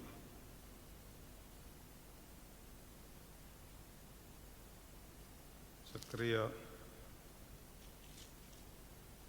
3 വായിച്ചു. അനന്തരം അവൻ എനിക്ക് മഹാപുരോഹിതനായ യോശുവ, ബിഷപ്പാണ് കേട്ടോ, വലിയ ആളാണ്, യഹോവയുടെ ദൂതന്റെ മുമ്പിൽ നിൽക്കുകയാണ്. ആര്? ബിഷപ്പ് നിൽക്കുകയാണ്. സാത്താൻ അവനെ കുറ്റം ചുമത്തുവാൻ അവന്റെ വലതുഭാഗത്ത് നിൽക്കുന്നതും കാണിച്ചു തന്നു. സക്രിയാവിന് ദർശനത്തിൽ കാണിച്ചു കൊടുക്കുക. യോശുവ എന്ന മഹാപുരോഹിതൻ യെരുശലേം ദേവാലയത്തിന്റെ പണിക്ക് വേണ്ടി അഹോരാത്രം അധ്വാനിച്ച ഒരു പുരോഹിതനാണ് യോശുവ. ഈ പഴയ നിയമത്തിലെ മോശയുടെ പിൻഗാമി യോശുവ അല്ല ഇത്. എസ്ര നെഹമ്യ പുസ്തകത്തിൽ യെരുശലേം ദേവാലയം പണിയുവാൻ വേണ്ടി വളരെ അധികം പ്രാർത്ഥനാ ജീവിതം നയിച്ച ഒരു പുരോഹിതന്റെ കാര്യമാണ് ഈ പറയുന്നത്. അപ്പോൾ അവനെ കുറ്റം ചുമത്തുവാൻ സാത്താൻ നിൽക്കുന്നത് കണ്ടു. യഹോവ സാത്താനോട്, സാത്താനെ, യഹോവ നിന്നെ ഭത്സിക്കുന്നു, യെരുശലേമിനെ തെരഞ്ഞെടുത്തിരിക്കുന്ന യഹോവ തന്നെ നിന്നെ ഭത്സിക്കുന്നു, ഇവൻ തീയിൽ നിന്ന് വലിച്ചെടുക്കപ്പെട്ട കൊള്ളിയല്ലയോ. ഇപ്പോൾ നമുക്ക് ഈ വാദം നടക്കുന്നത് കർത്താവാണ്. നമ്മുടെ മരിച്ച ദേഹിയെ കുറ്റം ചുമത്തുവാനായിട്ട് സാത്താൻ നിൽക്കുമ്പോൾ കർത്താവിൻ്റെ രക്തമാണ് പക്ഷപാതം ചെയ്യുന്നത്. അത് നടക്കുകയില്ലെന്ന് പറയും. നടക്കുകയില്ല. എന്താണ് കാര്യം? കുറച്ച് കടമുണ്ടല്ലോ, സാത്താൻ പറയും. കുറച്ച് കടമുണ്ടല്ലോ. ഇപ്പോൾ കർത്താവ്, ഞാനത് വീട്ടിയിട്ടുണ്ടല്ലോ, നീ വിട്ടേരെന്ന് പറയും. ഞാനത് വീട്ടിയിട്ടുണ്ടെന്നേ, നീ വിട്ടേര്, നിനക്കൊരവകാശമില്ല. ആ വിളിയോട് ചേർന്ന് നിന്ന് യേശുവിൻ്റെ കുരിശിലും ഉയർപ്പിലും വിശ്വസിക്കുന്നവന് ശിക്ഷാവിധിയില്ല. അതാണ് ഇപ്പോൾ ക്രിസ്തുയേശുവിലുള്ളവർക്ക് ഒരു ശിക്ഷാവിധിയില്ല. എന്നിട്ട് 3-ാം വാക്യം പറയാണ്, എന്നാൽ യോശുവ മുഷിഞ്ഞ വസ്ത്രം ധരിച്ച് ദൂതൻ്റെ മുമ്പിൽ നിൽക്കുകയായിരുന്നു. ഇതാണ് കാര്യം. പാപം ചെയ്യുമ്പോൾ നമ്മളുടെ ഉള്ളിലെ പ്രകാശ വസ്ത്രം ഉരിഞ്ഞു പോയിട്ട് മുഷിഞ്ഞ വസ്ത്രം കൊണ്ട് പിശാചിടും. ഈ മുഷിഞ്ഞ വസ്ത്രത്തിനെ നമ്മുടെ ശരീരത്തിനും മനസ്സിനും, ചുരുക്കത്തിലായിട്ട് പറഞ്ഞാൽ ഫ്ലഷിന് വലിയ ഇഷ്ടമാണ്. ഈ മുഷിഞ്ഞ വസ്ത്രത്തിന് വലിയ ഇഷ്ടമാണ്. അതിൻ്റെ നാറ്റം ജഡത്തിന് ഇഷ്ടമാണ്. അതാണ് പ്രശ്നം. അപ്പോൾ ആത്മാവിന് ഇതറിയാം. അപ്പോൾ ആത്മാവ് ഉള്ളിൽ നിന്ന് വേദനപ്പെടും. റോമർക്കെഴുതിയ ലേഖനത്തിൽ അതാണ് പൗലോസ്ലീഹ പഠിപ്പിക്കുന്നത്. ആത്മാവ് ഉള്ളിൽ നിന്നുകൊണ്ട് ഞരങ്ങുന്നു എന്നാണ് പറയുന്നത്. ഞരങ്ങുന്നു. ആത്മാവ് ഉള്ളിൽ നിന്ന് ഞരങ്ങും. അത് ഈ ശരീരത്തിൻ്റെ വീണ്ടെടുപ്പ് സംഭവിച്ചില്ലെങ്കിൽ ആത്മാവ് ഉള്ളിൽ ഞരങ്ങും. റോമർക്കെഴുതിയ ലേഖനം 8-ാം അധ്യായം 23-ാം വാക്യം. 8-ാം അധ്യായം ആത്മാവെന്ന ആദ്യദാനം ലഭിച്ചിരിക്കുന്ന നാമും നമ്മുടെ ശരീരത്തിൻ്റെ വീണ്ടെടുപ്പായ പുത്രത്വത്തിന് കാത്തുകൊണ്ട് ഉള്ളിൽ ഞരങ്ങിക്കൊണ്ടിരിക്കും. കാര്യം എന്താ? ആത്മാവിന് ദൈവിക രഹസ്യങ്ങളെ അറിയാം. ബിക്കോസ് ആത്മാവെന്ന് പറയുന്നത് പരിശുദ്ധാത്മാവിൻ്റെ ഒരു പാർട്ടാണ്. ഇപ്പോൾ നീതീകരിക്കപ്പെട്ട് കഴിഞ്ഞപ്പോൾ, അപ്പോൾ ഇവൻ ആരുമായിട്ടേ ബന്ധമുള്ളൂ? പരിശുദ്ധാത്മാവുമായിട്ടേ ബന്ധമുള്ളൂ. പക്ഷേ ശരീരം ഇങ്ങനെ പാപം ചെയ്തുകൊണ്ടിരിക്കുകയാണ്, ശരീരവും മനസ്സും. അപ്പോൾ ആത്മാവ് ഇവിടെ നിന്ന് ഞരങ്ങിക്കൊണ്ടിരിക്കുകയാണ്. കാരണം ആത്മാവിനറിയാൻ വരാൻ പോകുന്നത് എന്താണെന്നുള്ളത്. അപ്പോൾ ഈ ശരീരത്തിൻ്റെ വീണ്ടെടുപ്പിനായിട്ട് ആത്മാവ് ഉള്ളിൽ ഞരങ്ങിക്കൊണ്ടിരിക്കുന്ന ആ വിളിയെ അനുസരിച്ച് മാനസാന്തരത്തിലേക്ക് തിരിഞ്ഞു വരുവാനാണ് ആത്മാവിനെ അനുസരിച്ച് നടക്കുവാൻ പറയുന്നത്. അത് ജഡത്തിന് അത്ര ഇഷ്ടമുള്ള കാര്യമല്ല. അപ്പോൾ എന്ത് ചെയ്യണം? ജഡത്തെ വഴക്കി നിർത്തുവാൻ നമ്മൾ എഫർട്ട് എടുക്കണം ആദ്യം. അങ്ങനെ എഫർട്ട് എടുക്കുമ്പോൾ സംഭവിക്കുന്ന കാര്യം, ആ എഫർട്ട് ആദ്യം വലിയ പ്രയാസമാണ്. ഇപ്പോൾ ജോലിയെല്ലാം കഴിഞ്ഞ് വൈകിട്ട് വീട്ടിലേക്ക് വരുന്നു. വചനം വായിക്കണോ? ശരീരം പറയും വയ്യ, കർത്താവിനെല്ലാം അറിയാം, കിടന്നേക്കാം എന്ന് പറയും. അപ്പോൾ മനസ്സിന് സന്തോഷമായി. മനസ്സ് പറയും ശരിയാടാവേ. ഈ മനസ്സിനൊരു മനസ്സെന്ന് ഉദ്ദേശിക്കുന്നത് ഞാൻ ദേഹിയാണ്. ദേഹി എന്ന് പറഞ്ഞാൽ മനസ്സെന്നുള്ള അർത്ഥം മാത്രമല്ല. പക്ഷേ മനസ്സ് പറയും ശരിയാ, വയ്യ, കിടന്നു. കാരണം ഈ മനസ്സ് കയ്യാലപ്പുറത്തിരിക്കുന്ന തേങ്ങ പോലെയാണ്. അവൻ അങ്ങോട്ടും വീഴാം, ഇങ്ങോട്ടും വീഴാം. ഈ മനസ്സിനും അറിയാം ആത്മാവിൻ്റെ നൊമ്പരം കൃത്യമായിട്ട്. പക്ഷെ ശരീരത്തിന് അറിയത്തില്ല. ശരീരത്തിന് ഈ സുഖം മാത്രമേ താല്പര്യമുള്ളതുകൊണ്ട് ശരീരത്തിന് ഇത് അറിയത്തില്ല. അപ്പോൾ മനസ്സാണ് ശരീരത്തിനോട് കാര്യങ്ങൾ എന്ത് എക്സിക്യൂട്ട് ചെയ്യണമെന്ന് കൽപ്പിക്കുന്നത്. അത് നടുക്ക് നിൽക്കുകയാണ്. എന്ത് ശരീരം എക്സിക്യൂട്ട് ചെയ്യുന്നത് മനസ്സാണ് തീരുമാനിക്കുന്നത്. പക്ഷെ മനസ്സിനറിയാം ആത്മാവിനെ അനുസരിച്ച് നടക്കുന്നതാണ് നല്ലത് എന്ന്. പക്ഷേ ശരീരത്തിൻ്റെ ഈ ക്ഷീണം കൊണ്ട് പലപ്പോഴും 95% ഈ മനസ്സ് ശരീരത്തോടങ്ങ് ടിൽറ്റാവും. ആത്മാവ് അവിടെ ഇരുന്ന് ഞരങ്ങിക്കൊണ്ടിരിക്കും. അതേസമയം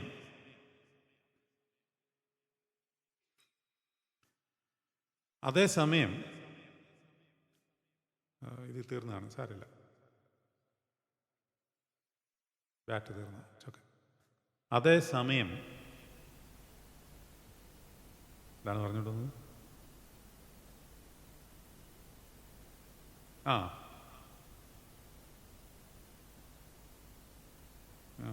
എന്തോ ആത്മാവ് ഇറങ്ങിക്കൊണ്ടിരിക്കുകയാണ്. അത് തന്നെ, ആത്മാവ് ഇറങ്ങിക്കൊണ്ടിരിക്കുകയാണ്. ആത്മാവിന് ഇത് വേദനയാണ്. മനസ്സ് എപ്പോഴും ശരീരത്തിനോട് മിക്കവാറും അപ്പോൾ എന്ത് ചെയ്യണമെന്നറിയാമോ? ഇതിനെ വഴക്കി നിർത്തുവാൻ ആദ്യം പ്രയാസമാണ്. ശരീരം എപ്പോഴും പറയും അത് കിടന്നാൽ മതി, അല്ലെങ്കിൽ സുഖിച്ചാൽ മതി, അല്ലെങ്കിൽ ഭക്ഷണം കഴിക്കുക, അല്ലെങ്കിൽ അത് ചെയ്യും ഇത് ചെയ്യുന്നൊക്കെ ഇങ്ങനെ ശരീരം പറഞ്ഞുകൊണ്ടിരിക്കും. എത്ര ക്ഷീണിച്ച് വന്നാലും നമുക്ക് സിനിമ കാണാൻ താല്പര്യക്കുറവൊന്നുമില്ല. പക്ഷേ വചനം വായിക്കാൻ ശരീരം പറയുമ്പോൾ ശരീരം പറയും വയ്യ എന്ന് പറയും. പക്ഷെ നമ്മൾ ബോധപൂർവം കുറേ നാളത്തേക്ക് ശരീരത്തെ ഒന്ന് കഷ്ടപ്പെട്ടൊന്ന് മെഴുക്കിയിരുത്തിയാൽ കുറച്ച് നാൾ കഴിയുമ്പോൾ ശരീരത്തിന് മനസ്സിലാവും ഇവനോട് പറഞ്ഞിട്ട് കാര്യമില്ല എന്ന് മനസ്സിലാവും. ശരീരം ട്യൂണ്ടാവും. നിങ്ങൾ പട്ടികളെ ട്രെയിൻ ചെയ്യിക്കുന്നത് കണ്ടിട്ടില്ലേ? ഇവിടെ നിങ്ങൾക്കറിയാമല്ലോ. അതങ്ങ് ട്യൂണ്ടാവും.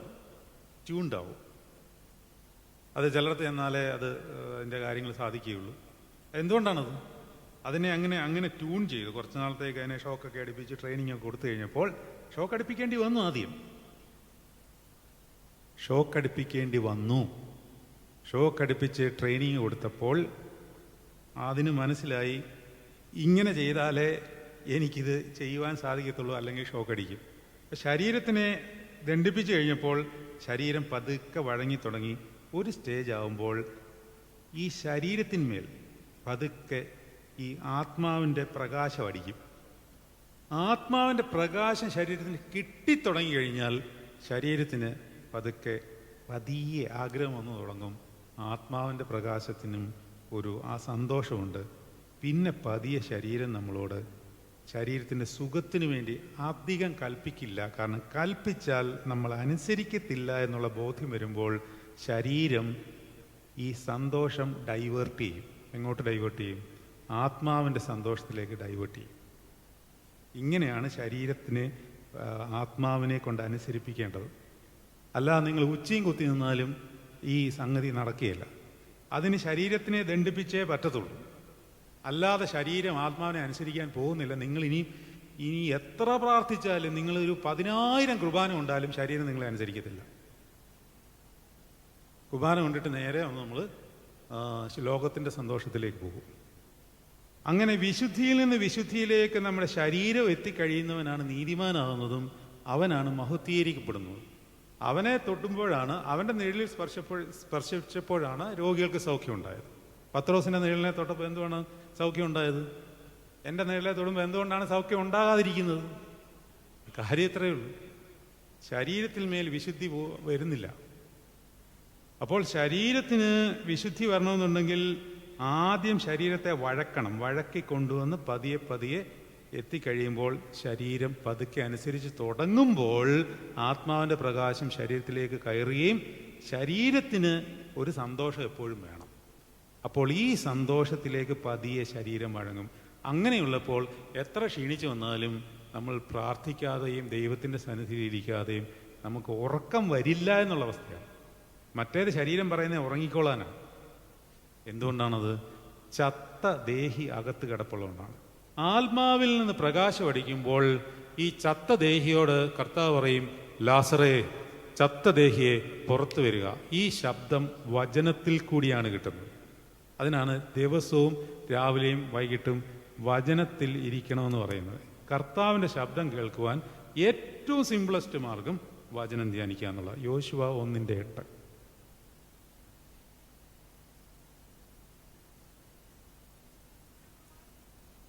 ഈ ന്യായപ്രമാണ പുസ്തകത്തിലുള്ളത് നിന്റെ വായിൽ നിന്ന് നീങ്ങിപ്പോകരുത്. അതിൽ എഴുതിയിരിക്കുന്ന പോലൊക്കെയും പ്രമാണിച്ച് നടക്കേണ്ടതിന് നീ ഇത് രാവും പകലും ധ്യാനിച്ചുകൊണ്ടിരിക്കണം. യാക്കോബ് 1:21-22. യാക്കോബ് 1:21-22. ആകയാൽ എല്ലാ അഴുക്കും ദുഷ്ടതയുടെ സകല ആധിക്യവും നീക്കി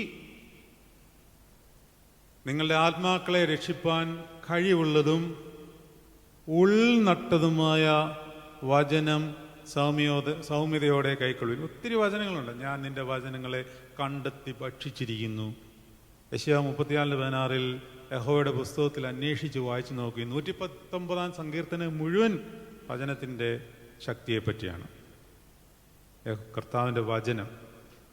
യോഹന്നാൻ ശ്ലീഹായുടെ പുസ്തകം 17-ാം അധ്യായം. ഇടയ്ക്കൊരു കാര്യം പറഞ്ഞോട്ടെ. ഈ യോഹന്നാൻ ശ്ലീഹായുടെ സുവിശേഷം എല്ലാ ദിവസവും വായിക്കണം. ഇത് വായിച്ചാൽ തന്നെ വലിയ ശക്തിയും ശുദ്ധീകരണവും സംഭവിക്കും. 17-ാം അധ്യായം ഇത് കർത്താവിൻ്റെ ഒരു വേദനയുടെ ഒരു വചനങ്ങളാണ്. എന്ന് പറഞ്ഞാൽ മരിക്കാൻ പോകുന്നതിൻ്റെ തൊട്ട് തലേ ആഴ്ച സംഭവിച്ച കാര്യങ്ങളാണ് കൂടുതലും യോഹന്നാൻ ശ്ലീഹ രേഖപ്പെടുത്തിയിരിക്കുന്നത്. അതിൽ 17-ാം അധ്യായത്തിലുള്ള മഹാപുരോഹിത പ്രാർത്ഥന, കർത്താവ് സ്വർഗത്തിലേക്ക് കൈ ഉയർത്തിക്കൊണ്ട് പറഞ്ഞത്, പിതാവേ, നാഴിക വന്നിരിക്കുന്നു, പുത്രൻ നിന്നെ മഹത്വപ്പെടുത്തേണ്ടതിന് നീ പുത്രനെ മഹത്വപ്പെടുത്തണമേ, നീ അവന് നൽകിയിട്ടുള്ള സകല ജഡത്തിന്മേലും അധികാരം നീ എനിക്ക് നൽകിയിട്ടുണ്ടല്ലോ, ഏക സത്യദൈവമായ നിന്നെ അയച്ചതിന് വിശ്വസിക്കുകയും ചെയ്യുന്നത് തന്നെ നിത്യജീവനാവുന്നു. എന്നിട്ട് താഴോട്ട് കർത്താവ് പറയാണ്, ഞാൻ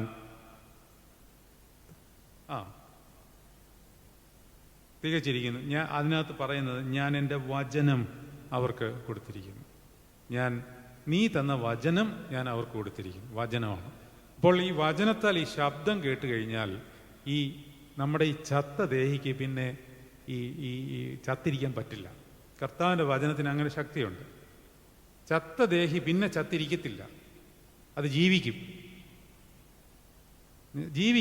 മനുഷ്യപുത്ര, ഈ അസ്ഥികൾ ജീവിക്കുമോ? ജീവിക്കും. എസ്കേലിന്റെ പുസ്തകത്തിലുണ്ടല്ലേ, മനുഷ്യപുത്ര, ഈ അസ്ഥികൾ ജീവിക്കുമോ? ദൈവത്തിന്റെ കാറ്റെന്ന് പറഞ്ഞാൽ അതിന്റെ സുറിയാനി വാക്ക് റൂഹ. കാറ്റ് എതിലേ കൂടെ വരുന്നതാണ്? വായിൽ കൂടെ വരുന്നതാണ്. അപ്പോൾ റൂഹ എന്നുള്ളതിൻ്റെ മറ്റൊരർത്ഥം വചനമെന്നാണ്. കാറ്റ് വായിൽ കൂടെ വരുന്നു. ഒരു വചനം പറയണമെങ്കിൽ ശ്വാസം വേണം, അല്ലേ? വായടച്ചുകൊണ്ടോ അല്ലെ ശ്വാസം പിടിച്ചുകൊണ്ടോ ഒരു വാക്കുപോലും നമുക്ക് പറയാൻ പറ്റില്ല. ദൈവത്തിൻ്റെ വചനം അതിൻ്റെ കൂടെ വരുന്നതാണ് കാറ്റ്. കാറ്റെന്ന് പറഞ്ഞാൽ റൂഹ എന്ന് പറഞ്ഞാൽ വചനത്തോടൊപ്പം പരിശുദ്ധാത്മാവുണ്ട്. അതായത് വചനം നമ്മൾ എപ്പോൾ ധ്യാനിച്ചോ അപ്പോൾ പരിശുദ്ധാത്മാവ് ഒന്ന് ഹോവർ ചെയ്യും. അപ്പോൾ തന്നെ ഹോവർ ചെയ്യും. പരിശുദ്ധാത്മാവ് എവിടെ വന്നോ അപ്പോൾ നമുക്ക് കർത്താവിൻ്റെ സാന്നിധ്യം അറിയുവാൻ സാധിക്കും. സമയം അവസാനിക്കാറായി, 5 മിനിറ്റിനകം നമുക്ക് നിർത്തണം. അപ്പോൾ ഈ വചനത്തിൻ്റെ ശക്തിയാൽ മരിച്ചു കിടക്കുന്ന നമ്മളുടെ ദേഹികൾ ഉയർത്തെഴുന്നേൽക്കണം. ആ ഉയർത്തെഴുന്നേൽറ്റ ദേഹിയാണ് കർത്താവിനെ ഓശാന പാടേണ്ടത്. അതിനുവേണ്ടിയാണ് ബോധപൂർവം ഈ ഓശാനയുടെ തലേന്ന് ഈ കർത്താവിൻ്റെ അത്ഭുതത്തെ ധ്യാനിക്കുവാനായിട്ട് പിതാക്കന്മാർ അതിൻ്റെ തൊട്ട് തലേന്ന് തന്നെ ക്രമീകരിച്ചിരിക്കുന്നത്. കാരണം ചത്ത ദേഹിയുമായിട്ട് ഓശാനയ്ക്ക് വരരുത്. വന്നു കഴിഞ്ഞാൽ നിങ്ങൾക്ക് ചുമ്മാ ഒരു ആരാധനയിൽ സംബന്ധിക്കാമെന്നുള്ളതേ ഉള്ളൂ. ഇനിയും ജീവവൃക്ഷത്തിൻ്റെ കൊമ്പുകൾ എവിടെ നിന്നാണ് പറിക്കേണ്ടത്? അത് ഉള്ളിൽ നമ്മൾ പരിശുദ്ധാത്മാവിനാൽ വളർത്തിയ ജീവവൃക്ഷത്തിൻ്റെ കൊമ്പുകളുടെ പ്രതീകമാണ് നമ്മൾ പിടിക്കുന്ന കുരുത്തോലകൾ. ലാസറിനെ ഉയർപ്പിച്ചത് എന്തിനാണ് ലാസറിനെ ഉയർപ്പിച്ചത്? ഒരു കാലത്ത് അല്ലെങ്കിൽ ഇനിയും വരുന്ന ദിവസങ്ങളിൽ 3-ാം നാൾ ഞാൻ ഉയർത്തെഴുന്നേൽക്കും എന്നുള്ള കാര്യം കേൾക്കുമ്പോൾ ഇവർ വിശ്വസിക്കേണ്ടതിനാണ് ലാസറിനെ ഉയർപ്പിച്ചത്. ലാസറിനെ ഉയർപ്പിക്കുന്ന ആ സംഭവത്തിൻ്റെ ഒരു പ്രാർത്ഥന മാത്രം വായിച്ചുകൊണ്ട് ഇന്നത്തെ ശുശ്രൂഷ അവസാനിപ്പിക്കുകയാണ്. ശനിയാഴ്ച, അതായത് ഇന്നത്തെ പ്രഭാതത്തിൽ റമിയോൻ സെദ്രായിലെ പ്രാർത്ഥന, ഈ പുസ്തകം ഒരു പരിവായി പ്രാർത്ഥിക്കുകയാണ്. ആദാമിൻ്റെ സൃഷ്ടാവേ, ശ്രദ്ധിച്ചോണം പിതാക്കന്മാരുടെ പ്രാർത്ഥനയുടെ ആഴം, depth of the prayers of holy church fathers. It's so enlightening. See, ആദാമിൻ്റെ സൃഷ്ടാവേ, ഭൂമിയുടെ ഉപരിതലത്തിൽ നിന്ന് പുറപ്പെട്ട് 4 കൈവഴിയായി പിരിഞ്ഞ് ഭൂലോകത്തെ മുഴുവനും നനയ്ക്കുന്ന മഹാനദിയെ ഒഴുക്കിയവനെ. അതെവിടെയാണ്? ജനസിസിൽ 4 നദികൾ ഒഴുക്കി, അല്ലേ? ആ 4 നദികൾ 4 ഭാഗത്തേക്ക് ഒഴുകി എന്ന് പറഞ്ഞാൽ ഈ പരിശുദ്ധാത്മാവ് നദി ആണ് പറുദീസയിൽ ഒഴുക്കിക്കൊടുത്തത്. പക്ഷേ ദേഹി ചത്തപ്പോൾ ആ ഫ്ലോ നിന്നുപോയി.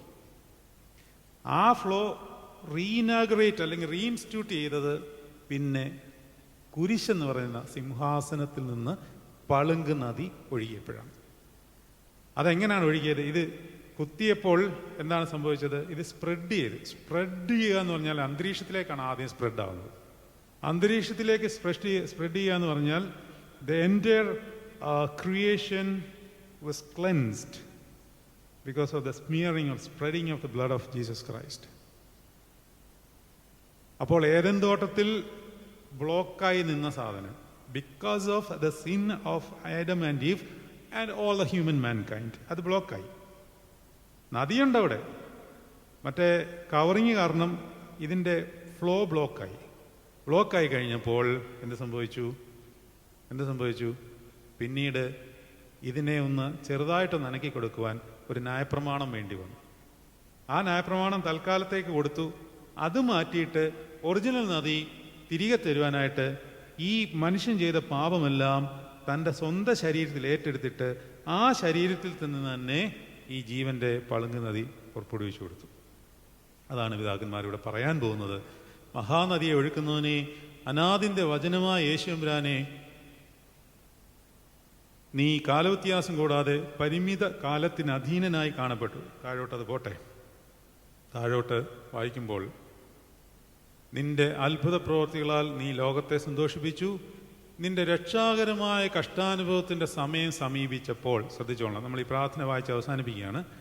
നിന്റെ രക്ഷാകരമായ കഷ്ടാനുഭവത്തിന്റെ സമയം സമീപിച്ചപ്പോൾ നിന്റെ ഇഷ്ടനായ ലാസർ നിദ്ര പ്രാപിച്ചു എന്ന് നിന്റെ ശിഷ്യന്മാരോട് നീ പറഞ്ഞു.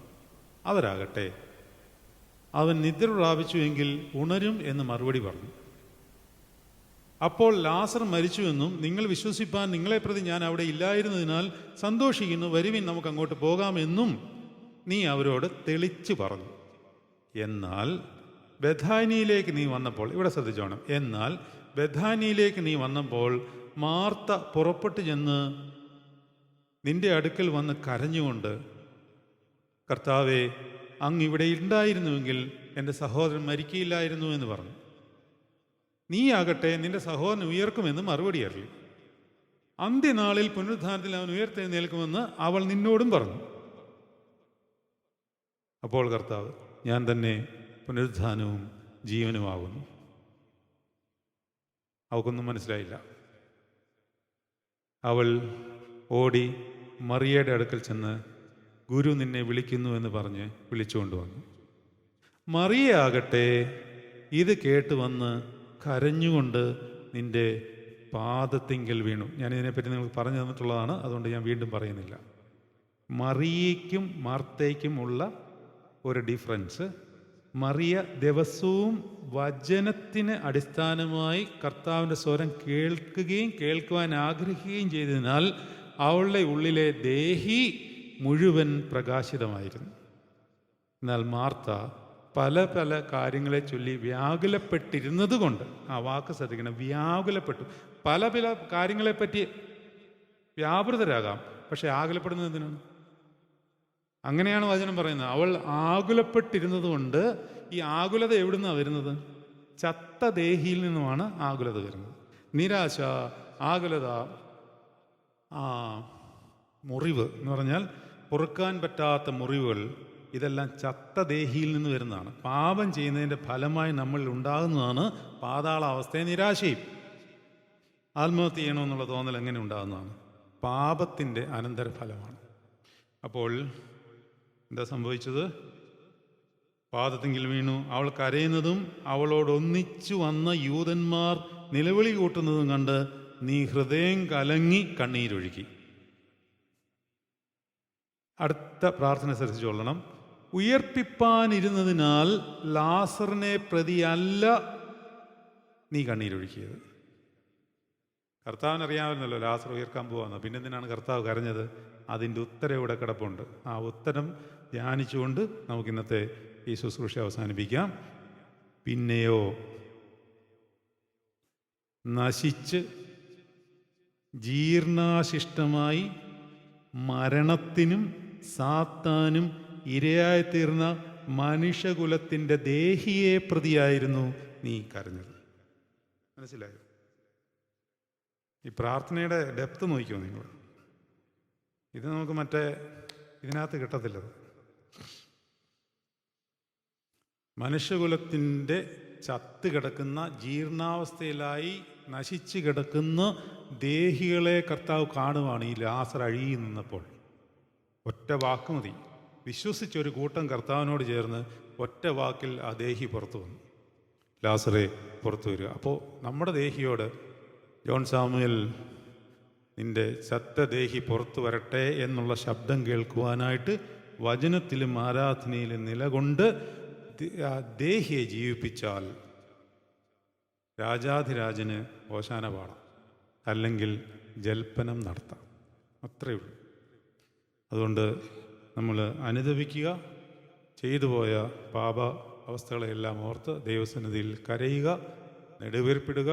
ചത്ത ദേഹികളുണ്ടെങ്കിൽ അവയെ നക്ഷത്ര ജ്യോതിസുകളെ പോലെ പ്രകാശിക്കത്തക്കവണ്ണം അവയെ ദൈവസന്നിധിയിൽ ഒരുക്കുക.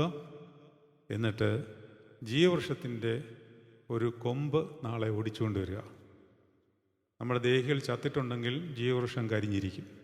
എന്നാൽ അഹ്റോൻ്റെ വടിയെ ഒറ്റ രാത്രി കൊണ്ട് തളർപ്പിക്കുവാൻ ശക്തനായവൻ തൻ്റെ രക്തത്താൽ അവൻ നമ്മളെ കഴുകി വെടിപ്പാക്കി എല്ലാ നിരാശകളെയും പാതാളാവസ്ഥകളെയും അതുപോലെ ആകുലമായ അവസ്ഥകളെയെല്ലാം തളിർപ്പിച്ചിട്ട് ആ തളിർത്ത ഇലയിൽ നിന്ന് ഒരെണ്ണം നാളെ ഓടിച്ചുകൊണ്ടുവരിക.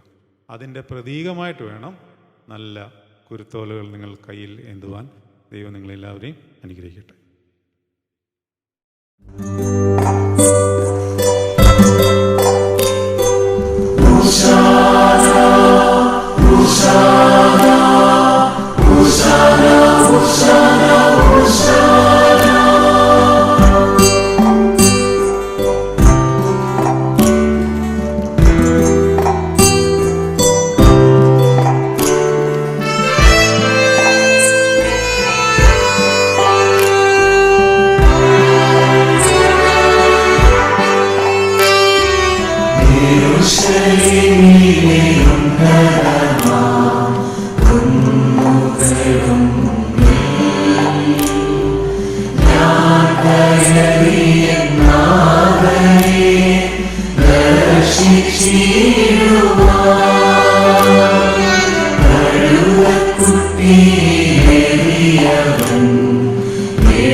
പുഷ്പവൃഷ്ടികളാലും ധരിച്ചു